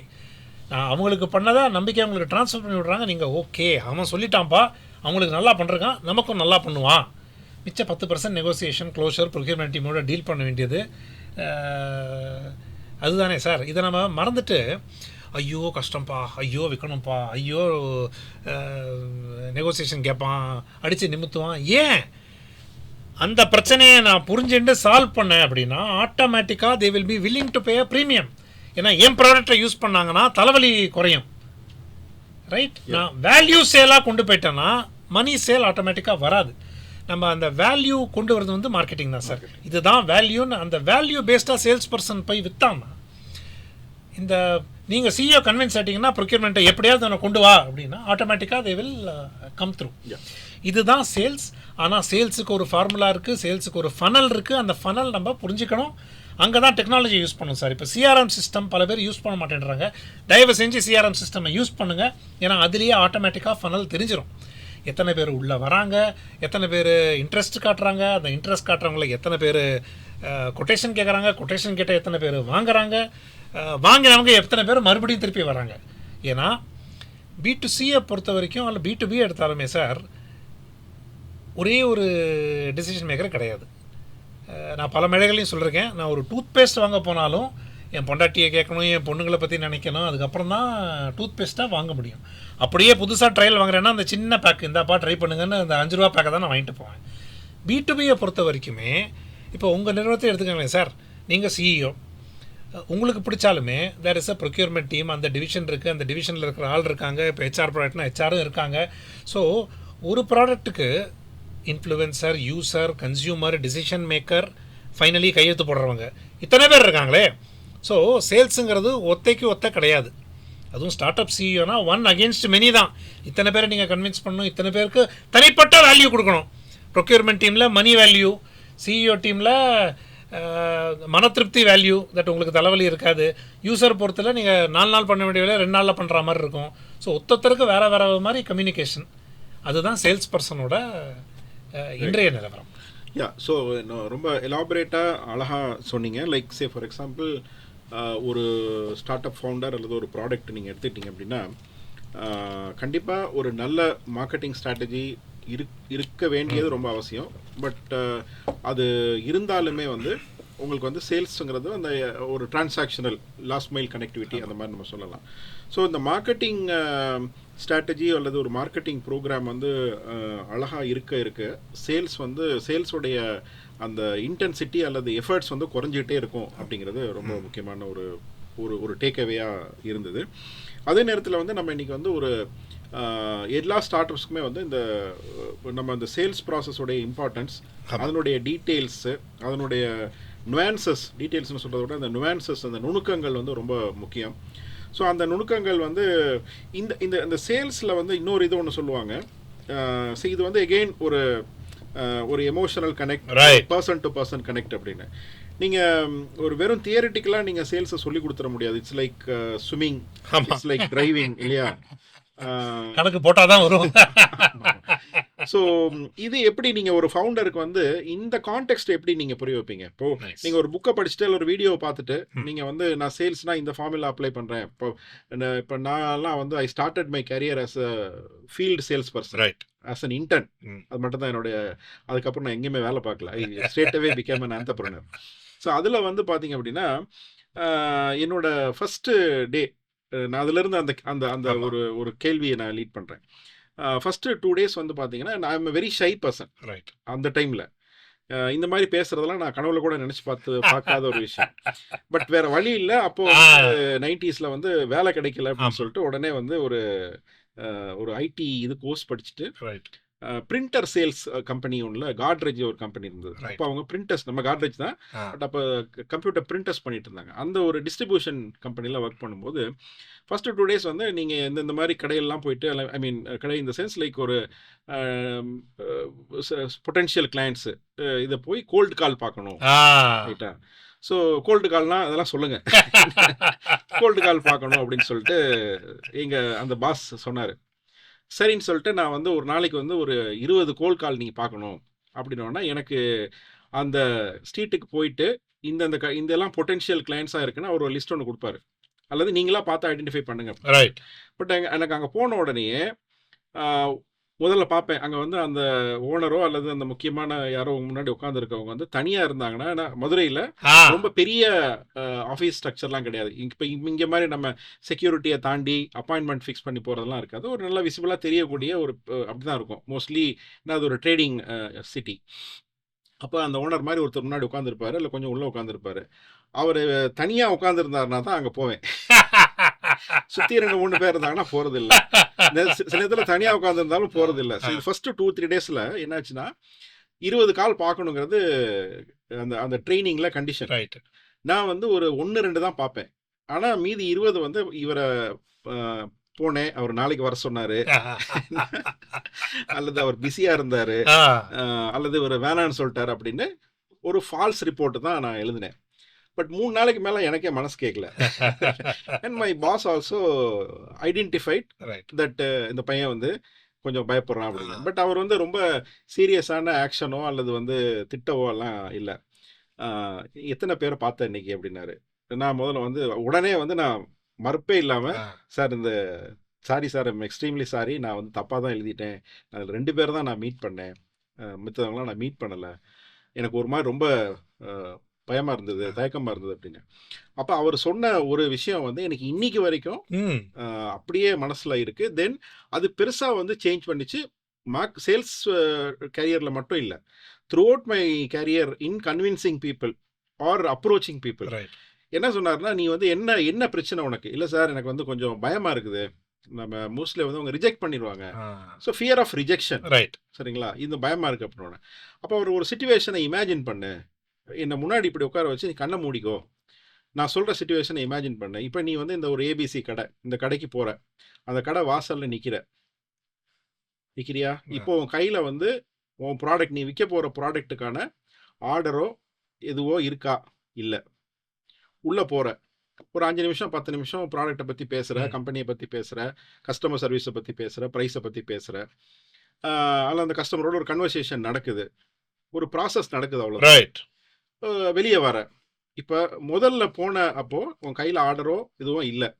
வெளியே வர்றப்ப என்ன இருக்கும் உன் கையில்? ஒன்று ஒரு பாசிட்டிவான ஒரு ஆன்சர் இருக்கும். இல்லைன்னா நீ எப்படி போனியோ அப்படியே வருவ. நீ ஏதாவது லூஸ் பண்ணுறியா? ஒன்றும் லூஸ் பண்ணல. அவன் என்ன உன்னை வந்து போலீஸில் கொடுக்க போகிறான்னா, இல்லை உன்னை கட்டி வச்சு அடிக்க போகிறான்னா? ஒன்றுமே இல்லை, எனக்கு இன்ட்ரெஸ்ட் இல்லைன்னு சொல்ல போகிறான்.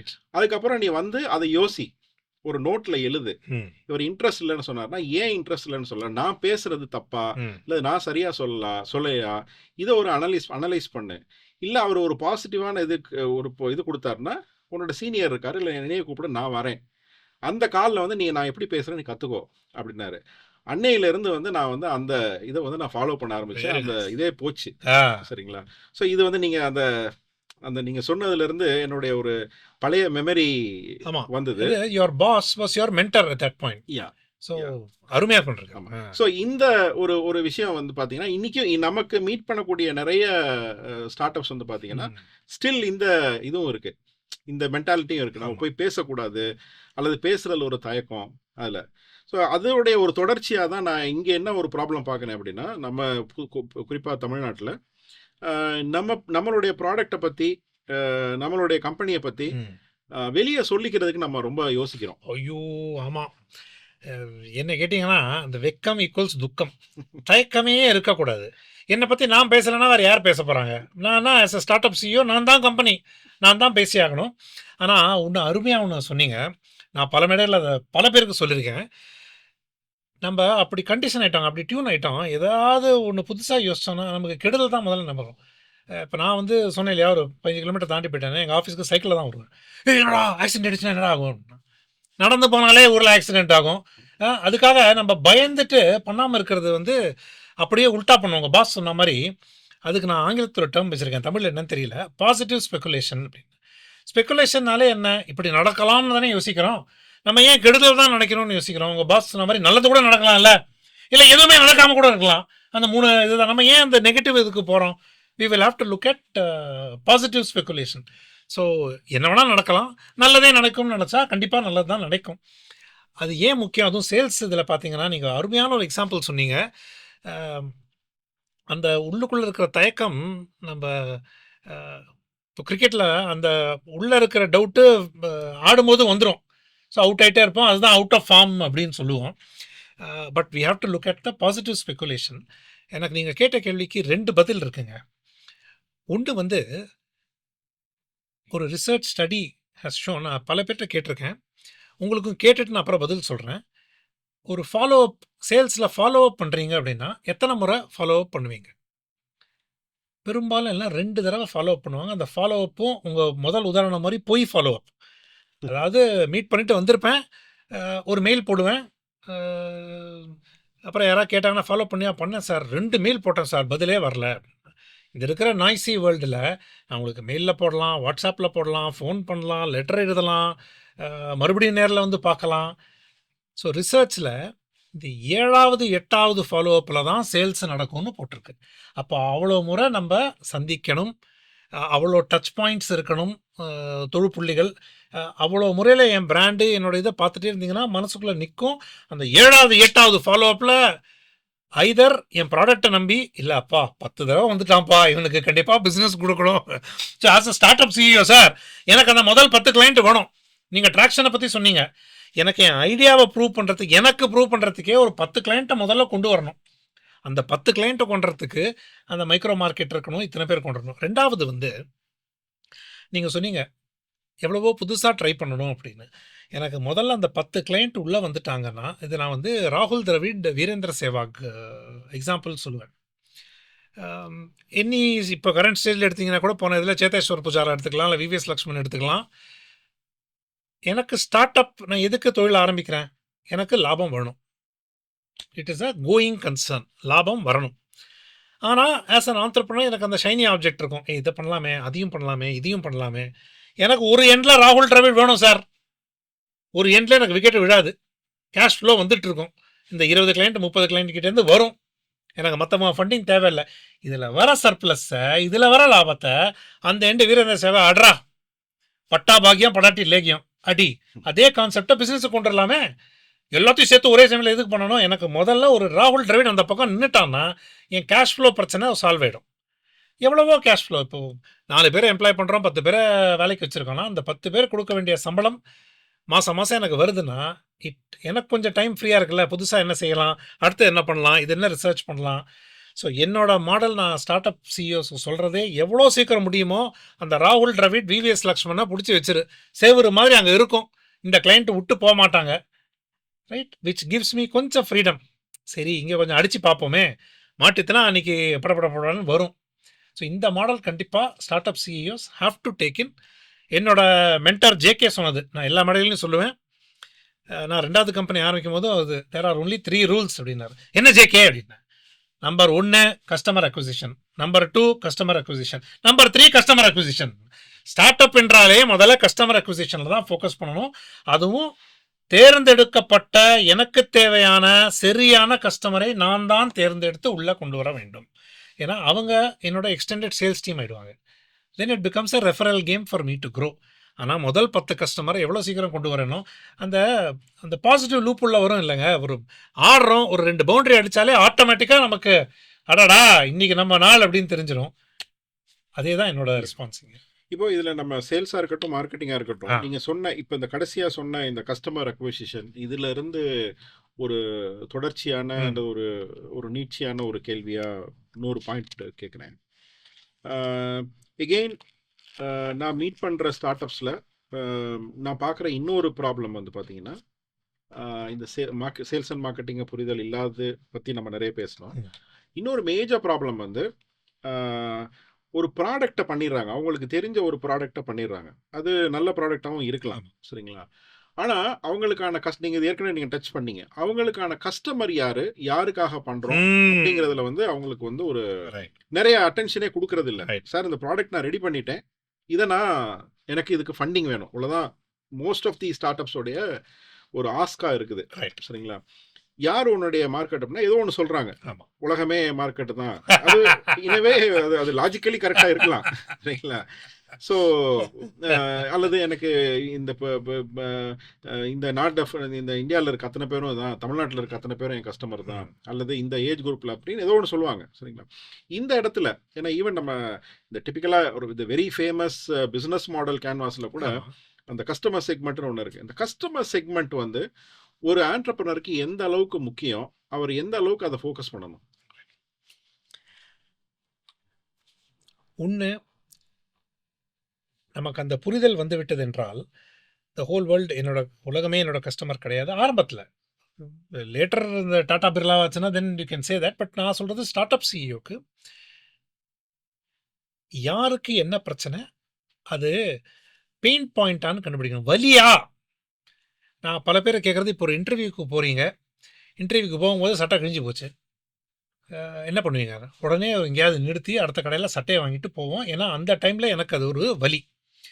பட் ஃப்ரெண்ட்ஸோடு போகிறோம், விளையாடிட்டு இருக்கோம், கிரிக்கெட்டு கிழிஞ்சு போச்சு, அழுக்காக இருக்குது, அப்படியே தானே வருவோம். ஸோ அந்த காலகட்டத்தில் it is not a pain. அதே அழுக்கு சட்டை கிழிஞ்ச சட்டையை போட்டுட்ருக்கலாம். As an entrepreneur, as a start up CEO அந்த வலியை கண்டுபிடிச்சிட்டோம்னா சார், அந்த வலியை தீர்க்கறதுக்கு என்கிட்ட சொல்யூஷன் இருக்குது அப்படின்னா ஆட்டோமேட்டிக்காக அவங்க வாங்கிறதுக்கு ரெடி, எனக்கு நான் சொல்கிற ரேட்டில் வாங்குறதுக்கு ரெடியாக இருப்பாங்க. நம்ம பெரும்பாலும் ஸ்டார்ட் அப் சிஇஓஸ் வந்து ப்ராடக்ட் டெவலப் பண்ணிட்டு ஆட்டத்தில் போனால் பேக் ஃபுட்டில் தான் விளாட வேண்டியிருக்கு. அவங்க எப்படி போடுவாங்கன்னு தெரியாது. நம்ம ஃப்ரண்ட் ஃபுட்டில் போய் ஆடணும், இவங்க தான் கஸ்டமர், யார் பந்து போட போகிறாங்கிறத அனலைஸ் பண்ணி வச்சுட்டோம்னா ஆடுறது ஈஸியாக இருக்கும். அது வந்து ப்ராடக்ட் மார்க்கெட் ஃபிட்டுமாங்க. அதான் சொன்னேன் இல்லையா, முதல்ல ஐதர் ப்ராடக்ட் பேஸ்டு மார்க்கெட்டை தேடுறது ஆர் மார்க்கெட் பேஸ்டு ப்ராடக்ட்டை டெவலப் பண்ணுறது. அட் சம் பாயிண்ட் ரெண்டும் மேட்ச் பண்ணால் தான் ஆட்டோமேட்டிக்காக வரும். சிவா சார், நீங்கள் முதல்ல சொன்ன மாதிரி மார்க்கெட்டிங்கை அருமையாக திறமையாக செஞ்சால் சேல்ஸுக்கு அவசியம் இல்லை. அது ஒரு உதாரணத்துக்கு சொல்கிறேன். நான் இந்த நிறையா ஃபேர்ஸு எக்ஸிபிஷன் சின்ன சின்னதாக போடுறாங்க இல்லையா கடைகள், அதுக்கு போவேன். ரீசெண்டாக ஒன்று போனது வந்து நிறைய பேர் சின்ன சின்ன டேபிள் பூத்தெல்லாம் போட்டிருந்தாங்க. அதில் ஒரு லேடி சுஷ்மிதா அப்படிங்கிறவங்க ஹியூஸ் ஆஃப் சுஷ் அவங்க கம்பெனி கடை, அந்த டிசைன் கடை அருமையாக இருந்தது. Bookmark, magnetic bookmark எல்லாமோ வித்தியாசமாக வச்சுருந்தாங்க. பெரும்பாலும் ஃபார் தி லேடீஸ் வச்சுருந்தாங்க. எனக்கு அந்த மேக்னெட்டிக் புக் மார்க் ரொம்ப பிடிச்சி போச்சு. ஸோ அவங்கள்ட்ட சொன்னேன், எனக்கு இன்ட்ரெஸ்டடாக இருக்குமா? அவங்க உடனே எனக்கும் இன்ட்ரெஸ்டட், நான் B2Cல இருக்கேன், I want to get corporate clients. So சரி, எனக்கு இந்த புக் மார்க் ரொம்ப பிடிச்சிருக்கு, லெட் அஸ் டாக் அப்படின்னு கார்டை கொடுத்துட்டு வந்துட்டேன். போன வாரம் பார்த்தா ஆஃபீஸ்க்கு ஒரு லெட்டர் வந்திருக்கு எனக்கு. திறந்து பார்த்தா ஒரு 7 புக் மார்க்கு என்னோட லோகோ போட்டு டை கட் பண்ணி என்ன மாதிரியே ரவுண்டு தலை மாதிரி ரவுண்ட் ரவுண்டு டிசைனை போட்டு 7 அனுப்பி வச்சுருக்காங்க. எங்கள் ஆஃபீஸ்காரங்கெல்லாம் பார்த்துட்டு, சார் சூப்பராக இருக்குது சூப்பராக இருக்குது அப்படின்னாங்க. நார்மலாக என்ன பண்ணிருப்பாங்க, ஒரு மெயில் அனுப்பி எனக்கு இன்ட்ரெஸ்ட் இருக்குது சார், கொட்டேஷன் அனுப்புங்க, ஃபாலோ பண்ணுங்கள், இந்த மாதிரி ப்ராசஸ் போகும். எனக்கு என்ன தேவைன்னு புரிஞ்சுட்டு என்னை பற்றி ரிசர்ச் பண்ணிவிட்டு கரெக்டாக இந்த மாதிரி ஒரு சாம்பிள் எனக்கு அனுப்பினாங்கன்னா ஃபோன் எடுத்து நான் ஆர்டர் தான் கொடுத்தேன். இன்னி வரைக்கும் எனக்கு எவ்வளோ பிசி என்ன ரேட்டு தெரியாது, ஆனால் எனக்கு வேணும், எனக்கு 250 வேணும். Classic case sir. மார்க்கெட்டிங் அருமையாக பண்ணாங்கன்னா, ஏன்னா அவங்க மெனக்கட்டாங்க, அவங்களுக்கு தேவை கார்பரேட்டுக்கு வரணும். ஒரு சிஇஓ வந்து இன்ட்ரெஸ்ட் காமிச்சிருக்காரு, வெறும் கொட்டேஷன் ப்ராசஸோடு இல்லாமல் எதுக்காக கேட்டிருக்காரு, எதுக்கு யூஸ் பண்ணுவார், பிராண்டிங்க்கு யூஸ் பண்ணுவார். சரி, அவர் பிராண்டிங்லேயே செஞ்சு கொடுத்தா நான் ஏன் கன்வின்ஸ் ஆக மாட்டேன்? ஸோ கிளாசிக் கேஸ், சேலே நடக்கலை, எனக்கு தேவைன்னா அவங்க கொடுத்தாங்க, நான் ஆர்டர் கொடுத்துட்டேன். So where is sale in this? Only the procedural 5% எங்கள் ஆஃபீஸ்லேருந்து பிஓ போகணும், அவங்க இன்வாய்ஸ் பண்ணணும், அவங்க க்ளோஸ் பண்ணணும், அது அவங்க தலையெடுத்து. ஆஸ் அ டிசிஷன் மேக்கர் எனக்கு என்ன தேவையோ அது கிடச்சி போச்சு. இந்த மாதிரி தான் நம்ம ஸ்டார்ட் அப் சிஇஓவும் யோசிக்கணும். வெறும் நீங்கள் ஃபீச்சர் மட்டும் போடாமல் நீங்கள் எதுக்கு யூஸ் பண்ண போகிறீங்க, அந்த சொல்யூஷனை நான் கொடுத்துட்டேன், அந்த வழியை நான் சரி பண்ணிட்டேன்னா என்கிட்ட தானே சார் வருவீங்க, என்னை பற்றி நீங்கள் 4 பேர்கிட்ட பேசுவீங்க. இப்போ பாருங்கள், இவங்களுக்காக எனக்கு டிஸ்கவுண்ட் கொடுக்க போகிறாங்களா? இல்லை, இவங்க பண்ண அந்த மார்க்கெட்டிங் அவ்வளோ ஆழமாக மனசில் பதிஞ்சதுனால ஐ ஆம் ஹாப்பி டு டாக். அவங்கள பற்றி நான் 10 பேர்கிட்ட பேசுகிறேன், இன்ஸ்டாகிராமில் யூஸ் ஆஃப் சோஷியலில் போய் பார்ப்பாங்க, அவங்களுக்கு பிடிச்சதுனா போய் வாங்குவாங்க. ஸோ நான் எதுக்கு சொல்கிறேன் அப்படின்னா, the kind of customer you select, யார் உங்களோட வாடிக்கையாளர்கள் நீங்கள் தேர்ந்தெடுத்தீங்கன்னா, அவங்க வெளியே சால்வ் பண்ணிங்கன்னா அவங்க 10 பேர்கிட்ட போய் உங்களை பற்றி பேசுவாங்க. ஸோ இதோட கண்டினியூவேஷனாக நம்ம வந்து இன்னொரு கேள்வி கேட்கலாம் சார். இப்போது நீங்கள் வந்து ஒரு தமிழ்நாட்டில் எனக்கு தெரிஞ்ச ஒரு சேல்ஸ் அண்ட் மார்க்கெட்டிங், பிராண்டிங், இந்த மாதிரியான விஷயங்களில் வந்து ஒரு அறியப்பட்ட ஒரு பர்சன். நான் இன்னொரு ஆங்கிளில் சொல்லணும்னா, இப்போ வந்து நீங்களே ஒரு பிராண்ட். இப்போ உங்களுடைய மீசை ஆகட்டும், உங்களுடைய ஹேர் ஸ்டைல் ஆகட்டும், அல்லது ஹேர்லெஸ் ஸ்டைலாக இருக்கட்டும், உங்களுடைய கலர் கோடாக இருக்கட்டும், இது எல்லாமே வந்து ஒரு பிராண்ட். ஸோ 2 விஷயம் இதில் பார்க்கணும். நீங்களும் வந்து அகெயின் ஒரு ஆண்டர்பிரனர். ஸோ உங்களை பற்றி உங்களுடைய ஒரு சுருக்கமான ஒரு ஜர்னி, இந்த ஆண்டர்பிரினர்ஷிப் ஜர்னி பற்றி, அந்த நிறுவனங்களை பற்றியும், அதே நேரத்தில் இப்போ இன்னைக்கு காலகட்டத்தில் நீங்கள் எப்படி வந்து உங்களை பொசிஷன் பண்ணிக்கிறீங்க அப்படிங்கிறத பற்றியும், அதே நேரத்தில் இந்த உங்களுடைய பிராண்டிங்காக இந்த மீசை மாதிரியான விஷயங்கள்லாம் எப்படி வந்தது அப்படின்னு அந்த சுவாரஸ்யமான தகவல்கள் வந்து.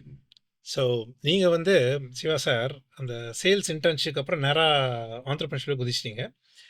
நான் 93 பார்ட் டைம் வேலை ஆரம்பித்தேன். இதே மாதிரி door to door consumer behaviour analysis research. 93 ஒரு கம்பெனி, 94 எல்லாம் சம்மர் ஹாலிடேஸில். ஸோ கேம்பஸ் இன்டர்வியூ வரும்போது ஆட்டோமேட்டிக்காக அந்த research and insights company Nielsen அப்படின்னு இப்போ பெருசாக இருக்குது, அப்போ டன் அண்ட் பிராட் ஸ்ட்ரீட் இருந்தது, பிடிச்சிட்டு was fast track to go to Germany. ஏன்னா அப்போ ஜெர்மனும் கற்றுட்டு இருந்தேன். ஸோ 3 வருஷம் அங்கே இருந்தேன். வந்துட்டு உடனே பிஸ்னஸ் ஆரம்பிச்சிட்டேன். ஒரு பக்கம் ஐடி பிஸ்னஸ், மறுபக்கம் வந்து 99 ஆரம்பித்தேன். 2000 barrel business failure, 2002 barrel business failure, 2003 barrel business failure, 2005 அந்த கேபிஓ வேவ் பேரல் பிஸ்னஸ் அமோக வெற்றி, பயங்கர வெற்றி. 2008 ஒரு ப்ரைவேட் செல்லில் வெளியே வந்து ஒரு பிரேக் எடுத்துகிட்டு மறுபடியும் இன்னொரு கம்பெனி ஆரம்பித்தேன், அதே ரிசர்ச் லைனில். அதுக்கப்புறம் நான் வந்து பேரல் ஆண்டர்பிரினர் அப்படிம்பேன். எதுக்கு ஒன்று மட்டும் அந்த ஃபார்முலா ஒரு மாதிரி செட் ஆகிடுச்சு, அந்த டீம் செட் ஆகிடுச்சுன்னா அந்த டீமை வச்சு பல ஐடியாவை நம்ம ட்ரை பண்ணிகிட்டே இருக்கலாம். ஸோ எவ்ரி இயர் ஏதாவது ஒரு இன்க்யூபேஷன் வந்துட்டு இருக்கும். ஒரு சீஸ் கம்பெனி இன்க்யூபேட் பண்ணி வெளியே அனுப்பியிருக்கோம், ஒரு கிரிப்டோ கம்பெனி இன்க்யூபேட் பண்ணி வெளியே அனுப்பியிருக்கோம். வெளியேன்னா இன்வெஸ்ட் பண்ணி செப்பரேட் ப்ரைவேட் லிமிட்டடாக அனுப்புறது. எனக்கு எங்கள் அப்பா சின்ன வயசுலேயே தவறிட்டார். ஸோ இன்ஜினியரிங் படிக்க வச்சாங்க, அதுக்கப்புறம் வேலைக்கு போகணுங்கிறது ஒரு கட்டாயம். ஸோ அதுக்கப்புறம் கேட் எழுதி ஐஏஎம்மில் படிச்சுக்கிட்டே வேலை பண்ணிகிட்டு இருந்தேன். அது வரைக்கும் எதுக்கு எம்பிஏ போய் என்ன கற்றுக்க போகிறோம், மறுபடியும் இது தானே வரப்போகிறோம் அப்படிங்கிற இதில் பரவாயில்ல போகலான்னு போனோம். அந்த படித்த 2 வருஷம் என் கம்பெனி டர்ன் ஓவர் வந்து 1லேருந்து 2, 2லேருந்து 4 மில்லியன் கடக் கடக் கடக்குன்னு. ஏன்னா அங்கே இருக்கிற ஐஎம்னாலே கேஸ் ஸ்டடி லேர்னிங் தானே சார். நம்ம ஐஎம் எந்த இன்ஸ்டிடியூஷன்? இந்தோரில் ஓகே. அருமையான எக்ஸசைஸ். ஏன்னா அங்கே பண்ணுற கேஸ் ஸ்டடி முழுக்க என் கம்பெனியில் பண்ணேன். என்னெல்லாம் கற்றுக்குறோமோ உடனே இம்ப்ளிமெண்ட் பண்ணுறது. ஸோ வாரம் ஃப்ளைட்டு பிடிச்சிட்டு வந்துடுவேன், திருப்பி அங்கே போயிடுவேன். அங்கே அந்த 2வது வருஷம் வரும்போது என்னோட ப்ரொஃபஸர்ஸ் பிடிச்சிட்டு, பிரவீன் உனக்கு பை டிசைன் மார்க்கெட்டிங்கில் உனக்கு நல்ல லீனிங் இருக்குது. ஸோ அந்த எடுத்தது ஃபுல்லாகவே marketing, services marketing, international marketing, expansion marketing எடுத்துகிட்டு அந்த கட்டத்தில் தான் நான் மார்க்கெட்டர்னு நான் கன்வெர்ட் ஆனேன். ஆண்டர்ப்ரனராக இல்லை, அவன் மார்க்கெட்டர் ஃபர்ஸ்ட், அப்புறம் தான் ஆண்டர்ப்ரனர். இந்த வருஷம் 2006, 7 அதுலேருந்து பார்த்தீங்கன்னா கடைசி அந்த 18 வருஷமாக ஃபுல்லாக மார்க்கெட்டிங் இவாஞ்சலிஸ்ட்டு அதுதான் பண்ணிகிட்ருக்கேன். ஒரு கம்பெனி பார்த்தீங்கன்னா India's leading health care research company, கிரியாங்கிற கம்பெனி. என்னால் முடியும் கேன்டூங்கிறது வந்து ஒரு பிபிஓ ஊனமுற்றோருக்காகவே நாங்கள் ஆரம்பித்தோம். 2010 ஆரம்பித்து நல்லா போயிட்டுருக்கு. 3வது ஒரு மார்க்கெட்டிங் கன்சல்ட்டிங். அது மூலமாக நான் 29 நாடுகளில் போய் பேசியிருக்கேன். 21 புத்தகத்தை வெளியிட்டிருக்கேன். என்னோடய பர்பஸ் என்னன்னு கேட்டிங்கன்னா, இன்ஸ்பயர் கிரியேட்டர்ஸ். யாரெல்லாம் ஆக்கணும்னு ஆர்வம் இருக்கோ அவங்கள ஆக்கக்கூடிய அந்த கேட்டலிஸ்டாக பண்ணுறது தான் என்னோட வேலை. அந்த ஒரு கம்பெனியை விற்றுட்டு நடுவில் செபாட்டிக்கல் எடுத்துகிட்டு மறுபடியும் அடுத்த கம்பெனி ஆரம்பிச்சப்போ என்னோட மென்டர் ஜேகே கிட்ட போனேன். ஜேகே, பணத்தை பற்றி பிரச்சனை இல்லை, சம்பாதிச்சிட்டேன். ஆனால் அடுத்த கம்பெனியில் அந்த நேரம். ஜேகேன்னு சொல்கிறீங்களே, அவர் அடிக்கடி சொல்கிறீங்க, அவர் யார்? ஜே கிருஷ்ணன்னு இப்போ யூனிமிட்டி சொல்யூஷன்ஸ் நடத்திட்டு இருக்காரு. அவர் சிஃபியோட டீமில் இருந்தார். டை சென்னைன்னு இப்போ ஸ்டார்ட் அப்புக்கு நிறைய செய்கிறீங்க. டை சென்னை 25 வருஷமாக செஞ்சுட்டு இருக்காங்க. அதில் நான் காலாட்படையில் சேர்ந்து கவர்னிங் கவுன்சில் வரைக்கும் டையில் வாலண்டியரிங் பண்ணுறேன். அதோட நன்மைகள், அருமையான மென்டர்ஸ் எனக்கு கிடைச்சாங்க, இன்னமும் கிடச்சிட்ருக்காங்க அங்கே. ஸோ அவர் சொன்னது என்ன அப்படின்னா, நான் கேட்டேன், எனக்கு பணத்தை பற்றி பிரச்சனை இல்லை, பிராண்டிங் பண்ணணும், நேரம், ஆட்கள் இதெல்லாம் தான் எனக்கு பிரச்சனை. இப்போ புது கம்பெனியை பிராண்ட் பண்ணட்டுமா, என்ன பிராண்ட் பண்ணட்டுமா? பட்டாக்குன்னு அவர்கிட்ட பதில், ஒன்றா பிராண்ட் பண்ணு. என்ன ஜேகே சொல்கிறீங்கன்னு.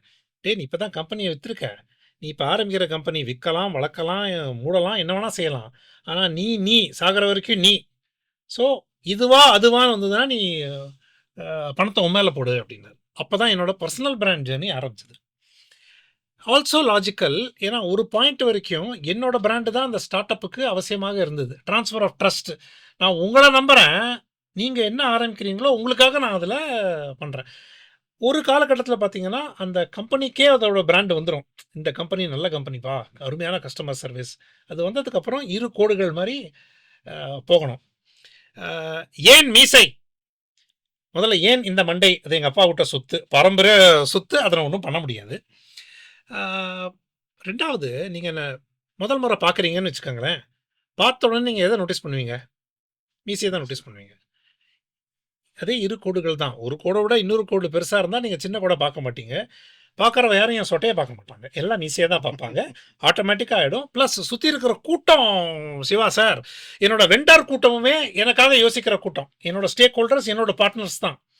அதில் ஒரு வெண்டார் டிசைன் பண்ணது தான் என்னோட பர்சனல் லோகோ. என்னை மாதிரியே ஒரு லோகோ டிசைன் பண்ணி விட்டாங்கன்னா, ஸோ ஆட்டோமேட்டிக்காக எல்லோரும் பண்ணிகிட்ருக்காங்க. It took it's time. Settle ஆகிறதுக்கு வேறு கலரில் இருந்தது, வேறு மாதிரி இருந்தது. அதே ப்ராடக்ட் மார்க்கெட் ஃபிட்டு தான்.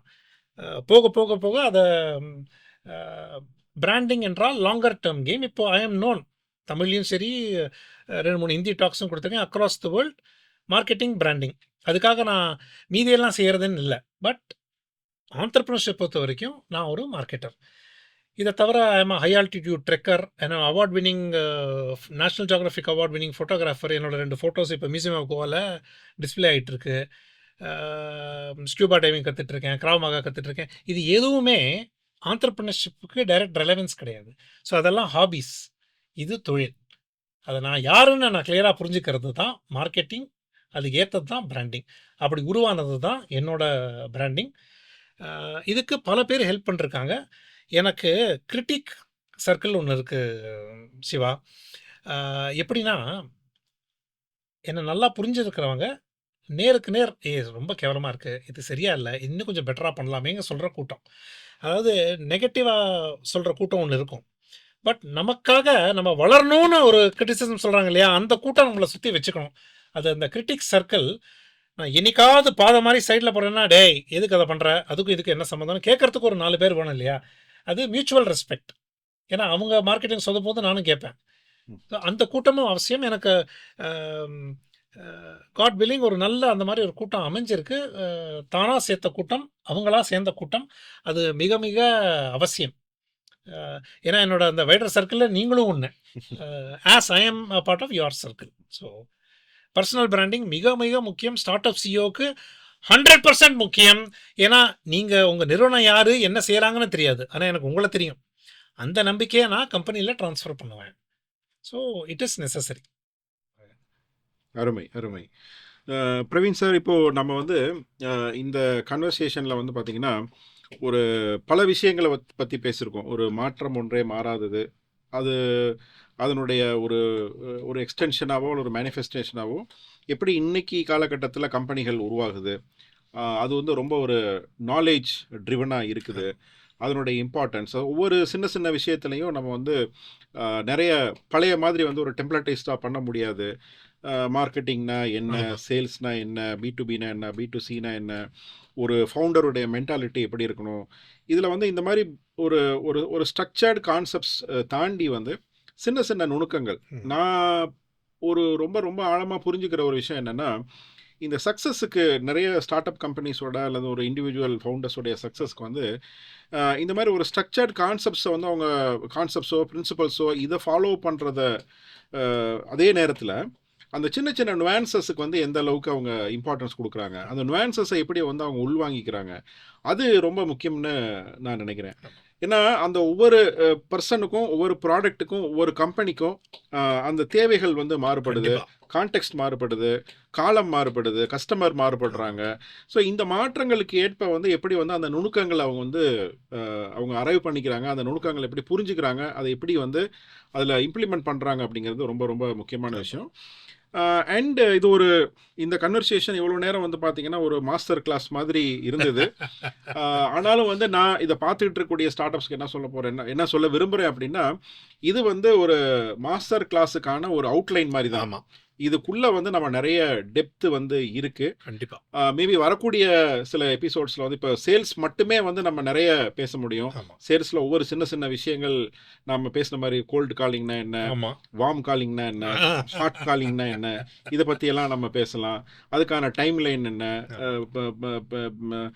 ப்ராஸ்பெக்ட், குவாலிஃபைட் ப்ராஸ்பெக்ட், சஸ்பெக்ட், இதெல்லாம் என்ன, இப்படிலாம் கூட நிறைய பேசலாம். ஸோ சேல்ஸை பற்றியே நிறைய பேசலாம். பட் இந்த ரிக்வெஸ்ட் என்ன அப்படின்னா, இந்த மாதிரி கண்டென்ட் எல்லாம் நிறைய இருக்குது. எங்களுடைய ஒரு கடமை அல்லது வந்து இந்த இடத்துல ஒரு அப்ஜெக்டிவ் என்ன அப்படின்னா, ஒரு ப்ராடரான ஒரு பெர்ஸ்பெக்டிவை கொடுக்கறது, ஒரு பல விஷயங்களை வந்து நம்ம சொல்ல முயற்சிக்கிறது, அதிலிருந்து வந்து நீங்கள் இன்னும் நிறைய விஷயங்களை லேர்ன் பண்ணிக்கிறதுக்கு ஒரு ட்ரிகராக இந்த கன்வர்சேஷன் இருக்கும்னு நான் நினைக்கிறேன். ஸோ உங்களுடைய பாயிண்ட் ஆஃப் வியூவில் நம்ம இவ்வளோ நேரம் பேசுனதில் ஒரு தொகுப்பாக என்ன சொல்ல விரும்புகிறீங்க? நான் கற்றுக்கிட்டு எடுத்துகிட்டு போகிறது வந்து உங்கள் சேல்ஸ் மென்டர் மாதிரி யாருக்கு மென்டர் கிடைக்கிறாங்களோ பிடிச்சிக்கணும். ஏன்னா யார் நமக்கு சொல்லித்தராங்களோ, யார் சரியான வழி காட்டுறாங்களோ, நம்ம அவங்கள காந்தம் போல் பிடிச்சி வச்சுக்கணும். அந்த பாசிட்டிவ் ஸ்பெக்குலேஷன் நீங்கள் சொன்னீங்க இல்லையா, உங்களோட பாஸ்ட்லேருந்து அந்த கதையெல்லாம் சொன்னீங்க இல்லையா, அப்பா ஒன்று அந்த பாசிட்டிவ் ஸ்பெக்குலேஷன். ரெண்டாவது, நீங்களும் பார்த்துருப்பீங்க, எல்லாம் ஒத்து கேட்டுட்டு இருந்தீங்க. ஏன்னா கதை அவர் சொன்னது அவரோட வாழ்க்கையில் நடந்த ஒரு துண்டு, அந்த கதையாக சொல்லும்போது நமக்கும் ஆர்வமாக இருக்குது. அடடா இப்படி செஞ்சாரா, அடடா அந்த கதை ஆழமாக மனசில் பதிஞ்சிரும். உங்கள் கதை என்ன? எனக்கு நீங்கள் கேட்குற கேள்வி எல்லாமே ஒரே இலக்கை நோக்கி தான் செல்கிறோம். சரியான கூட்டத்தை சுற்றி வச்சுக்கோங்க, உருப்படியான மென்டர்ஸை பிடிங்க, அவங்களுக்கு உங்களை பிடிக்கணும், உங்களுக்கு உங்களை பிடிக்கணும். செயல் ஈக்குவல்ஸ் புயல். ஐடியா 10,000 இருக்குது, அந்த செயலில் நீங்கள் காட்டுறது தான் புயலாக growth வரும். தொகுத்து வழங்குறதுக்கு எனக்கு மெயினாக அதுதான். கடைசியாக சொல்ல விரும்புவது, தனித்து நெல். கூட்டத்தோட கூட்டமாக இருக்கிறத அவசியமே கிடையாது, மக்கள் கவனிக்கவும் மாட்டாங்க. எவ்வளோக்கு எவ்வளோ தனித்து நிற்கிறோமோ அவ்வளோக்கு அவ்வளோ சேல்ஸ் பிகம்ஸ் ஈஸியர். அவ்வளோ ஏன்னா தேடி வந்தாங்கன்னா சேல்ஸே இல்லையே சார், எனக்கு கண்டிப்பாக நீங்கள் தான் வேணும். ஏன் வராங்க? ஏன்னா உங்கள பத்தி ஆழமா மனசுல பதிஞ்சதுன்னா, நீங்க நல்லா செய்றீங்க, துணிந்து செய்றீங்க, தனித்து செய்றீங்கன்னா, ஆட்டோமேட்டிக்கா மக்கள் நீங்க தேடுற கிளையண்ட் உங்கள தேடி வருவாங்க. இதுதான் என்னோட கீ பாயிண்ட் சார். ஆனா, நல்லதே நினை, நல்லதே செய், நல்லதே நடக்கும். Positive speculation. உங்க பாஸ் சொன்ன மாதிரி, அதுதான் முக்கியமான மெசேஜ். யா. ஸோ இதில இந்த கடைசி தொகுப்புல வந்து ஒரு வார்த்தை யூஸ் பண்ணீங்க, ஸ்டோரி டெல்லிங் ஆமா. அப்படின்னு. நம்ம ஸ்டோரி டெல்லிங்கிற வார்த்தையை உபயோகப்படுத்தி நிறைய கன்வர்ஸ் பண்ணலனா கூட வந்து பார்த்தீங்கன்னா, நம்ம இன்னைக்கு ஒரு ஸ்டோரி டெல்லிங்க்கு தேவையான காம்போனன்ட்ஸ் பத்தி எல்லாமே கம்ப்ளீட்டா ம். பேசியிருக்கிறோம். மேபி இன்னொரு எபிசோட்ல வந்து இந்த ஸ்டோரி டெல்லிங்கோட ஒரு சாஃப்ட் ஆங்கிள், எஸ். அதனுடைய ஒரு கிரியேட்டிவ் ஆங்கிள் எப்படின்னு ம். கூட நம்ம வந்து ஒரு டீட்டெயில்டா உரையாடலாம். இப்ப நம்ம கண்டிப்பா வந்து ஆரம்பத்துல இருந்து இத கவனிச்சுட்டு இருக்கவங்க பார்த்தீங்க அப்படின்னா, அவங்க ப்ராடக்ட், அவங்க சர்வீஸ் அல்லது அவங்க கம்பெனி அல்லது அவங்களுடைய பர்சனல் பிராண்ட் கூட வந்து ஒரு கதையை சொல்லக்கூடிய அத்தனை விஷயங்களையும் அதனுடைய அடிப்படைகள் எல்லாம் நம்ம பேசியிருக்கோம். இப்போ இதுல இருந்து எப்படி கட்டமைச்சு ஒரு கதையை சொல்லலாம், அந்த கதையை வந்து எப்படி அழகா எடுத்துட்டு போகலாம், அந்த கதையை வந்து எப்படி வந்து ஒரு யாருக்காக சொல்ல விரும்புகிறாங்களோ அவங்க மனசுல ரொம்ப ஆழமா பதிய வைக்கலாம் அப்படிங்கிறதெல்லாம் கூட நம்ம அடுத்தடுத்த எபிசோட்ஸ்ல பார்க்கலாம். இந்த அத்தியாயம் ஒரு சேல்ஸ் அண்ட் மார்க்கெட்டிங் அப்படிங்கிற ஒரு விஷயத்தில் ஒரு ஸ்டார்ட் அப் கம்பெனிக்கு, ஒரு புது யுக தொழில் முனைவில் ஈடுபட்டிருக்க கம்பெனிக்கு வந்து பல்வேறு விஷயங்களை வந்து நாம் வந்து பேசினாலும் அதில் வந்து குறிப்பாக வந்து மார்க்கெட்டிங் ஒட்டிய ஒரு பகுதியான சேல்ஸ், அதற்கு தேவையான ஒரு பர்சனாலிட்டி, அதற்கு தேவையான ஓரளவு டீட்டெயில்டாக அலசி ஆராய்ந்த ஒரு எபிசோடாக இருந்தது. இந்த நிகழ்ச்சியில் வந்து கலந்துக்கிட்டு பல்வேறு விஷயங்களுக்கு வந்து ஒரு நல்ல விளக்கத்தை கொடுத்து நிறைய பேருக்கு வந்து ஒரு வழிகாட்டியாக இருக்கிறதுக்கு வந்து என்னுடைய மனமார்ந்த நன்றிகள் நன்றி. பிரவீன் சேகர் சார். வணக்கம். நன்றி.